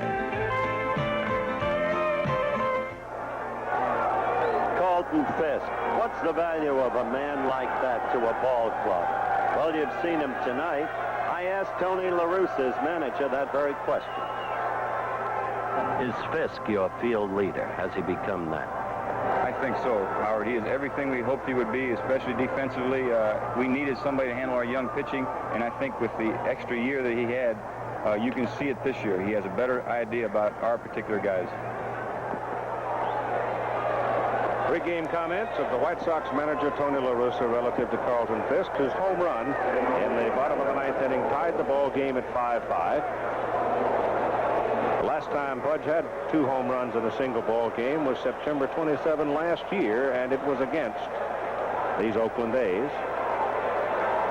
And you have Tony La Russa going to the mound now to talk to Escarrega. He also has people in the bullpen all warmed up, and he's going to bring in Kevin Hickey, the left-hander, to pitch to Dwayne Murphy. Jim Spencer is now at first base for Oakland. He's a left-handed hitter. And then Tony Armas.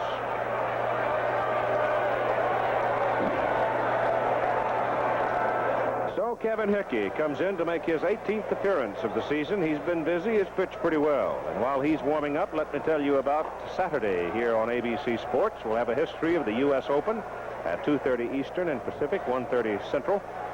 That has to do with the U.S. Open Golf Tournament, which is coming up on the weekend of the 17th. And it, of course, starts on Thursday, the preceding Thursday.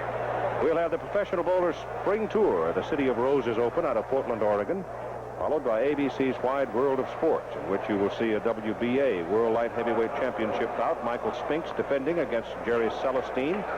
Celestine getting the opportunity to challenge for the title when Johnny Davis came up with a stress fracture. And then the Holmes-Cooney summation from Las Vegas with Howard. They're fighting on Friday night.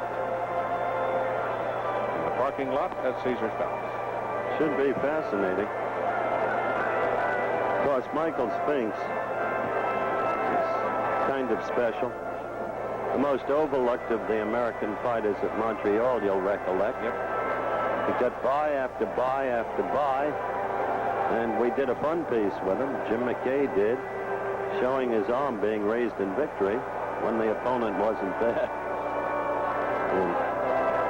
He's one of those kind of fighters that just gets tougher and stronger as it wears on. Oh, he's good. He's got a disguised right hand in the manner that Jimmy Ellis did when Jimmy was a very effective light heavyweight. You don't see it until it's on you, and then you're gone. Good knockout power. Proved his left hook against Harold Johnson. All right, here's the hometowner, Kevin Hickey, on the mound now for the Chicago White Sox. Left-hander against the left-handed hitting Dwayne Murphy. Murphy had the big hit in the ball game for the Oakland A's. Got it back in the 7th inning, which gave them their 5 runs. Produced runs 4 and 5. 1 ball and 1 strike. Kevin Hickey, the young man they were talking about a moment ago, who had pitched softball right in this neighborhood, came out for a tryout. They signed him. He got $500 and made it to the big leagues in 4 years. Matter of fact, last year, his first spring training with the White Sox. That ball is hit foul on the roof out of play. Keith, he went down in the equipment truck. That's how anxious he was to get there. Baltimore beat the Brewers. Toronto beat the Indians. Kansas City had to go into extra innings. They've taken a 1-run lead over the Twins. Gene Nelson pitched brilliantly. Seattle shut out Texas. Montreal beat St. Louis. Pittsburgh beat the Mets. San Diego now leads the Reds, and the Dodgers lead Atlanta. Popped up. Foul ground. Fisk coming back. Has a chance. Makes the catch. 1 out. In the top of the 10th inning.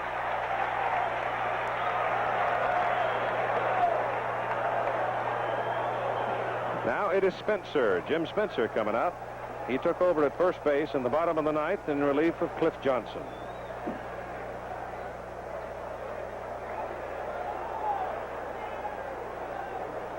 Hasn't done much with the bat so far in 82. Been on the disabled list. Was on the DL most of May with some sprained ligaments. But he was put at first base by Billy Martin because of his glove. A couple of veteran players on this club, Keith, along with Spencer. Joe Rudy having a tough time. offensively.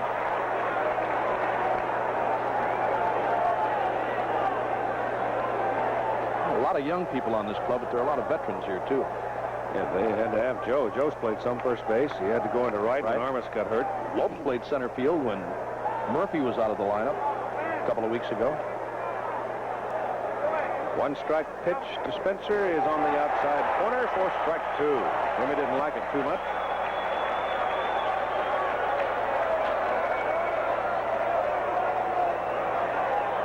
Everybody guarding the lines at this point in the ball game.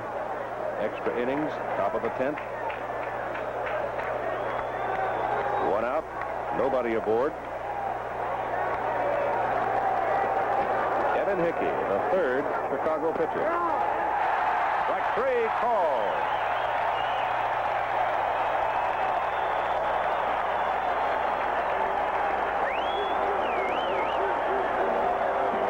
Well, for those two batters anyway, La Russa looks very good.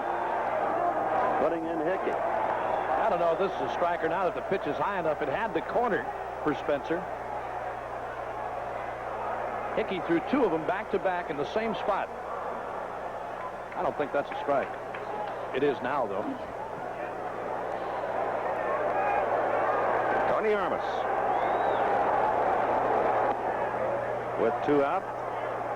Tony has a home run in the ball game, hit it in the 6th inning. And has hit two in a game a number of times. Quite capable of doing it again. Chicago will have Kemp, Luzinski, well, it won't be Luzinski, he's out of there, but they'll have Kemp and Pashorek, Baines, and whoever Tony La Russa decides to go with in Luzinski's spot. This kid's got some gas, Hugh. Yeah, he does. He throws pretty well, Howard. He's got a good slider and a breaking ball. And he, you know, for a guy who hasn't played that much and came to the big leagues relatively quick, he's got a pretty good idea of what he's doing. There's another guy that Fisk has got to help. That one's high. 2-1. Next Monday night, we'll have the Red Sox and the Yankees from New York. We'll have the Mets and Pittsburgh from Pittsburgh. Three River Stadium. Check your local listing. You'll be in area. Pittsburgh. Yes, I will.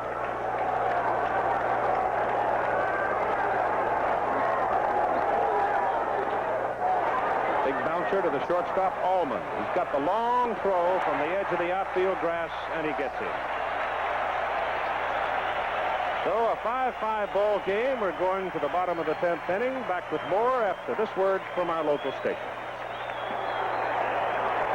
Tomorrow, President Reagan addresses the British Parliament. Our coverage begins at 6:30 a.m. on Good Morning America. In today's financial climate, you can really count on the First Team for individual retirement accounts to suit your individual needs. Unlike most IRAs, First Interstate Bank offers you several options. So come in out of the rain. Save $10, $100, up to $2,000 a year. It's all tax sheltered until you retire. New IRAs at First Interstate. Stop by and get the details. Member FDIC, penalty for early withdrawal. Come on and change to Smith. Change for extra savings on extra strength Dexatrim Appetite Control Capsules. You save $1.72 when you combine Smith's low price of $2.97 with Dexatrim's $1 cash refund. Save 40 cents on Farrah Fawcett 15-ounce shampoo and cream rinse conditioner and 9-ounce hairspray. All with vitamins and minerals with Smith's low price of just $1.29. Now at all Smith stores. For weather, it's Eric Randall on News 13.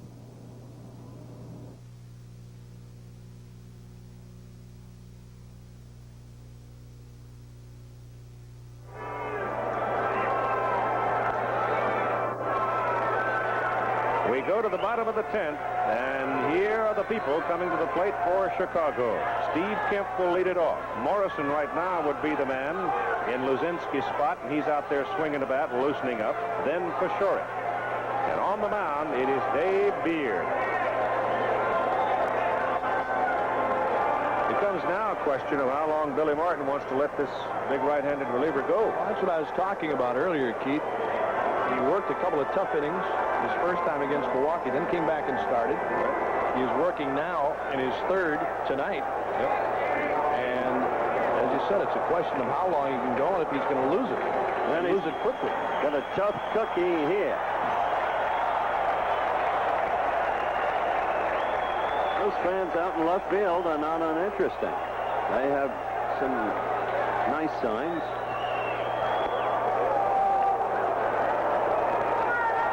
Yes, they are. Kemp has hit 3 home runs this season.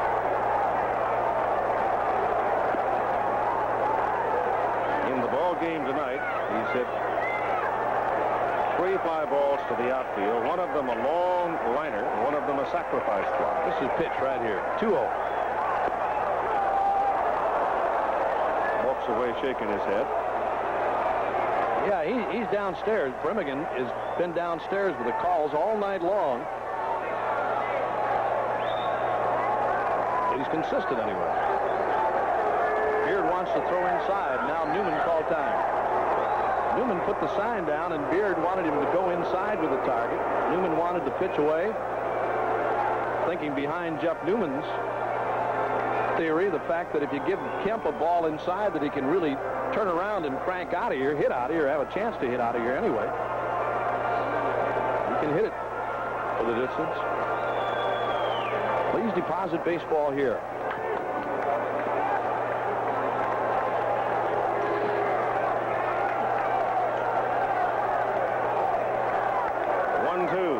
Inside. 2-2. It's a tough pitch to hit. Little. Inside. A little bit. Well, Beard got his pitch inside anyway. I see. Yeah.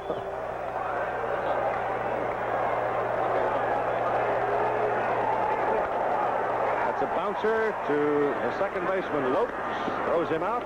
1 away. Big guy to get by, I'll say that. Now it's Jim Morrison. A guy that can sting you every once in a while. This kid has occasional power. Yep.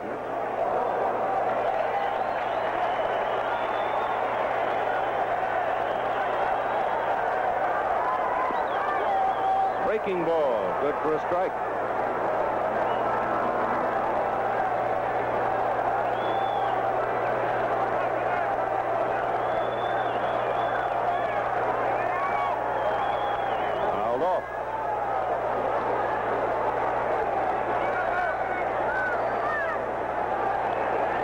Intense young man.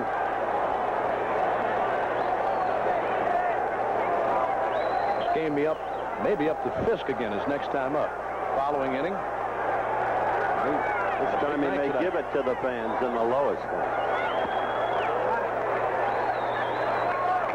Count is now 1 ball, 2 strikes on Jim Morrison. Tom Paciorek is on deck.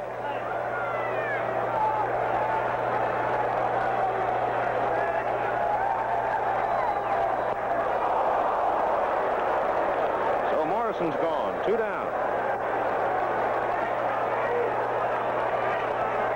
Handled him nicely. Second strikeout for Dave Beard. Got him on a good curveball.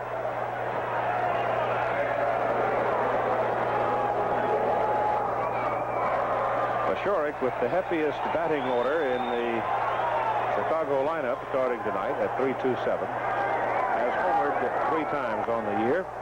That's a little tap past the mound. Third baseman whips it. Got him. Nifty inning for the young pitcher. Klutz makes the play. Inning is over. Gone in order. Still 5-5 going to the top of the 11th.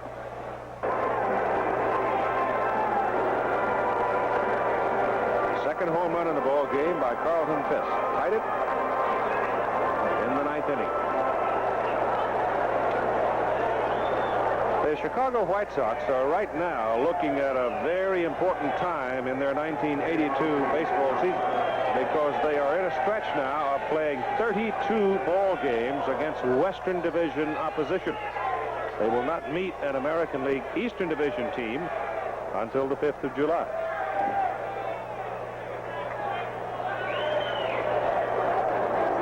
And this is the first meeting of the season between these two clubs. Kevin Hickey, the third Chicago pitcher, works to Burroughs for a strike. ironic tonight, Keith. The Oakland A's, prior to tonight's game, had lost the lead in games 4 times in the 9th inning. Did it tonight for the 5th time. That's fouled off. Barojas is now in the Chicago bullpen again. Second time he's been up.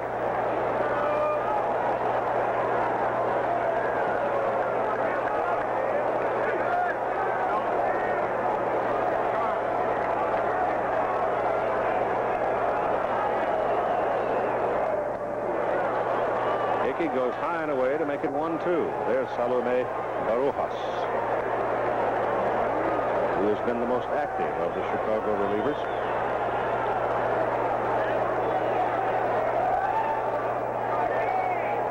This is Hickey's 18th appearance, and he burns it high and away to make it 2-2.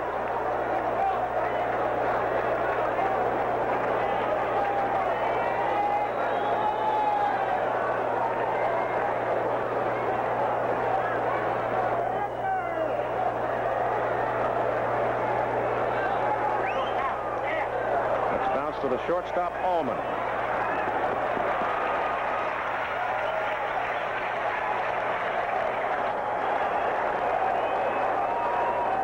One out for Mickey Klutz. All the heavy gunning in this game has been done by Chicago since the 8th inning for the Oakland A's. They haven't hit a ball good, really, in the air anyway. Henderson hit the line drive in the 9th to end it. To third, but that's been it. Klutz's biggest contribution to the ball game tonight for Oakland has been his defensive play at third. Mickey takes it high and away. He is really sparkling. Marvelous play at third by both teams.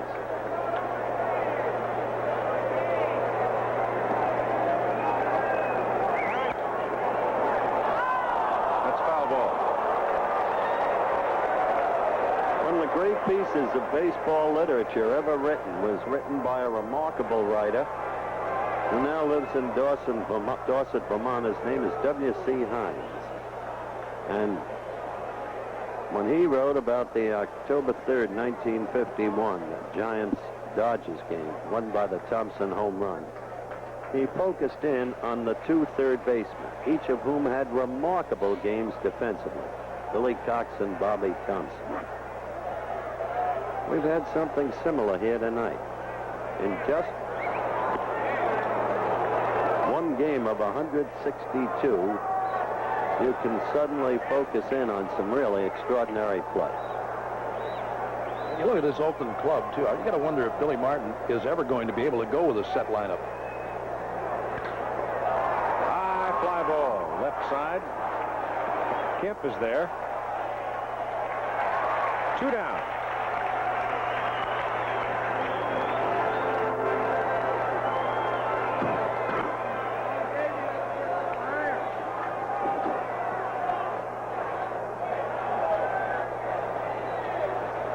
Davy Lopes is scheduled up next.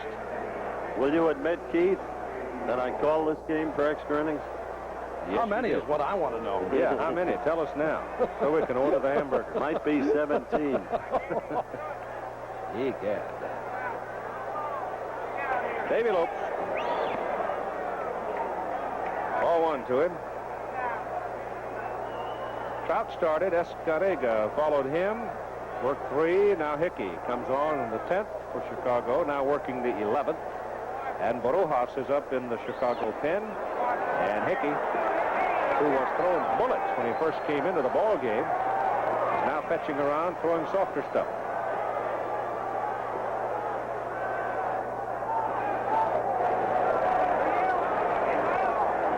And he's behind the Lopes, 2-0. 3-0.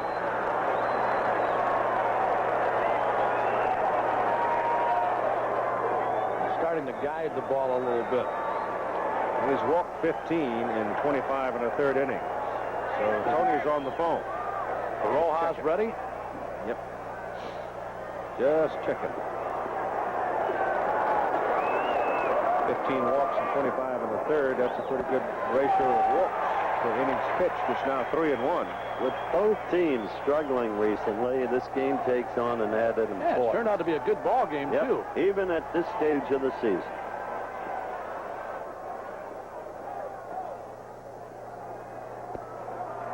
He walks Davy Lopes. First pass issued by Hickey.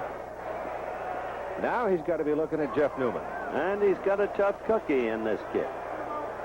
Just thinking LaRussa might have gone to the bullpen with Newman coming on, but apparently not. He will stay with the left-hander. I don't know yet. Stanley, a right-handed batter, due next. Lopes on the bases has stolen 13. He's been caught 6 times. Couple of balls here, and I think he'll bring Rojas in a hurry.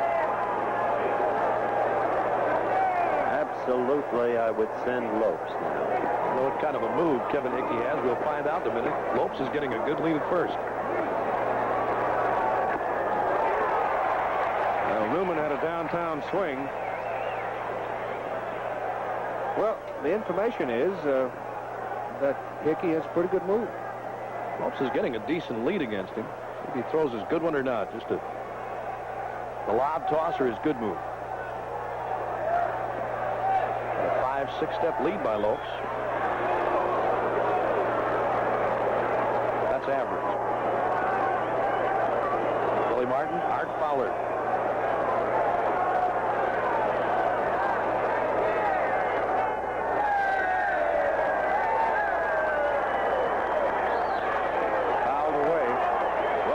Going. Tell you, Keith, he's bringing it on fairly decent now to Newman. He's reaching back for a little extra. He faltered momentarily against Lopes, but he's coming back with good fastballs now. This program, an exclusive presentation of ABC Sports. Let's take 5 seconds here to allow our local stations to identify themselves. KTNV TV, Las Vegas. 5-5 ball game. Top of the 11th inning. The local news coming just as soon as our game is done.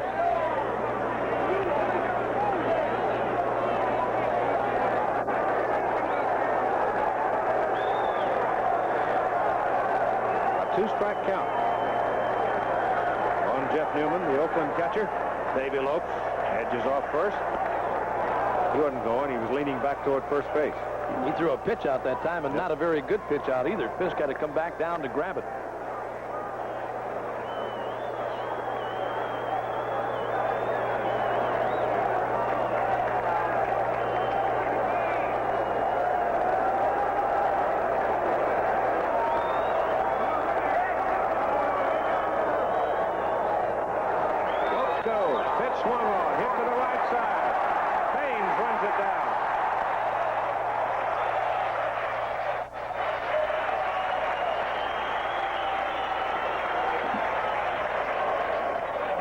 Drops, Lopes scores, but Harold Bain's speed runs it down, and so we go to the bottom of the 11th, a 5-5 tie. Well, the Chicago White Sox have some home run swings coming to the plate here in the bottom of the 11th inning. Harold Baines, Carlton Fisk, who has already hit 2, and Vance Law now playing third base. Fourth hitter would be Bill Allman, and it's the bottom of the order. Beard is out there. Beard came on in the 8th inning in relief of Langford, the starter for Oakland. He has had to work hard, and he comes out of a homestand by Oakland in which they lost 7 out of 10. He worked hard in the homestand. Keith, you go back to the 8th inning. He allowed the 1 run. That was charged to Langford after the LaFleur triple, but he labored in the 8th. He walked Bernazard. They got the sac fly from Kemp. He then hit Luzinski with a pitch before working out of it. The leadoff home run by Fisk in the 9th. Worked a 1-2-3-10.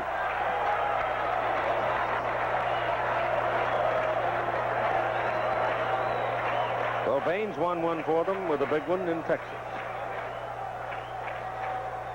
Harold has hit 5 this season. He has a double in tonight's ball game. He's been to the plate 4 times. He swings and fouls it away. In 1982, this is the 17th time Oakland has gone 3 hours or more in a game, and it's the 19th time the White Sox have played more than 3 hours. Finals being flashed before you. Kansas City did win that game. And they will stay in first place. Bouncer to the right side, over the glove of Spencer, base hit right field. So the winning run now is on first base. Harold Baines, and he has speed. Here's Carlton Fisk. This is what Fudge did back in the 7th inning to get Chicago on the scoreboard. He hit it in the upper deck for 2.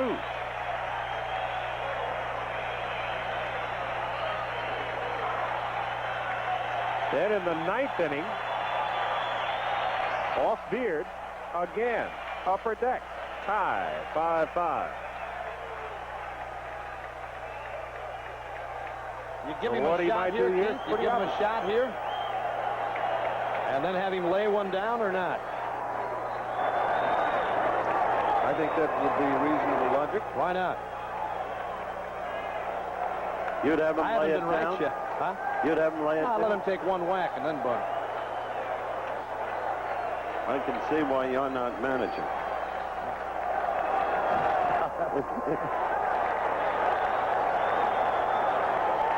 You got to have that man at second base. National League Finals. That pitch is outside. San Diego. Yeah, they've been amazing. They played good. They played very well. Rupert Jones. Tearing them up. Ex-Yankees are cleaning up. Kennedy has turned out to be a heck of a ball player. Catcher. Terry Kennedy. Pitch out. Baines isn't going.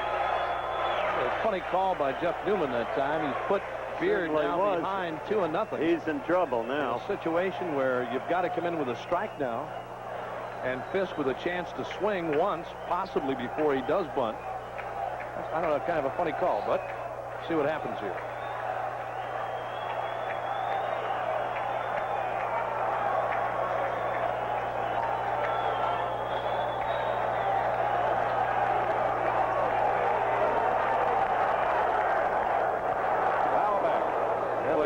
He had the rip is right. And he had to pitch up. He got the fastball upstairs. He ripped it foul. Carlton has never hit 3 home runs in a game in the major leagues. The last White Sox to do it was Claudel Washington, 1979. He once did the same thing for the Mets. He comes up with occasional power in a sustained way. Now Klutz is laying deep at third. He is. He's playing back and not looking for the bunt. But they hit and run with Baines.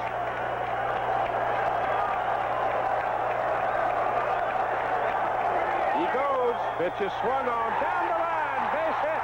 Heading for the corner. Here comes Baines around third. There's interference. Yeah, brought back. Interference. The run will not score. Fan touched the ball. So a Chicago White Sox fan reaches over the wall, interferes with the ball, and prevents the winning run from crossing home plate. Well, Carlton Fisk, it may safely be said, has emerged from his slump. There it is one more time, just inside the line, a diving try by Klutz. Now here's the fan interference coming on. The argument is going on from Tony La Russa. There's Baines digging around second, heading for third. Could he have scored or not? That's the argument La Russa's making, Bob. Exactly. Because it is a matter of umpire discretion. But the umpire made his decision immediately, and that's that. He surely did. When the fan touched the ball, Dave Phillips at third immediately called the interference. The runners at second and third with nobody out. What a night for Carlton Fisk. Absolutely. This is what you need. This from another angle. There again, that ball just inside the line. Now the fan interference coming on here. How do you know that Henderson would have played the ball cleanly off the wall? Past the ball boy down the left field line, and there it is, right there. Right on again. I'd be taking names and numbers. You betcha. At a time when the Sox, struggling, losing 8 out of 9, had to be picked up this was the guy to do it, as he did for the Red Sox for so many years, as he did even in that brilliant '75 World Series when he stood there waving the home run inside the foul pole. All right, Marvis Foley, a catcher, left-handed batter, comes to the plate. The hit for Vance Law, and they're going to put him on first base. They'll walk him intentionally. They don't care who's on first right now. Carlton Fisk at second base. The winning run in Harold Baines is over at third, and the batter will be Bill Ullman. Well, the Wolves continue for manager Billy Martin a 5-0 lead in this game, losing it. Ending up tying 5-5. I meant losing the lead. And now with the bases loaded here and nobody out. And the infield, of course, is right in on the edge of the grass. Outfielders playing up very, very shallow for the line drive. Bottom of the 11th inning, 5-5 tie, and a chance now for Bill Ullman to win it for the White Sox.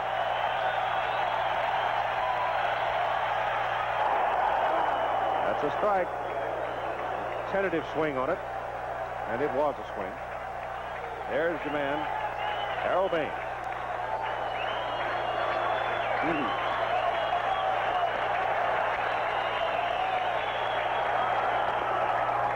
Just missed.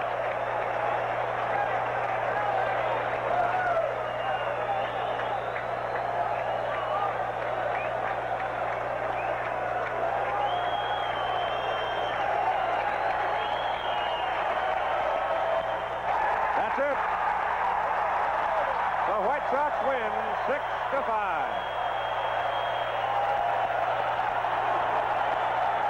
A base hit, solid line drive into left field by Bill Ullman to score Harold Baines. And so Chicago comes home. It takes a while, but home cooking finally has helped them, apparently, as they beat the Oakland A's by a score of 6-5, and the man of the hour for Chicago obviously is Carlton Fisk. So the final score tonight, the White Sox 6, the A's 5. Travel arrangements made through, promotional fee paid by United Airlines. United flies more people to Hawaii than any other airline. That's what friendly skies are all about.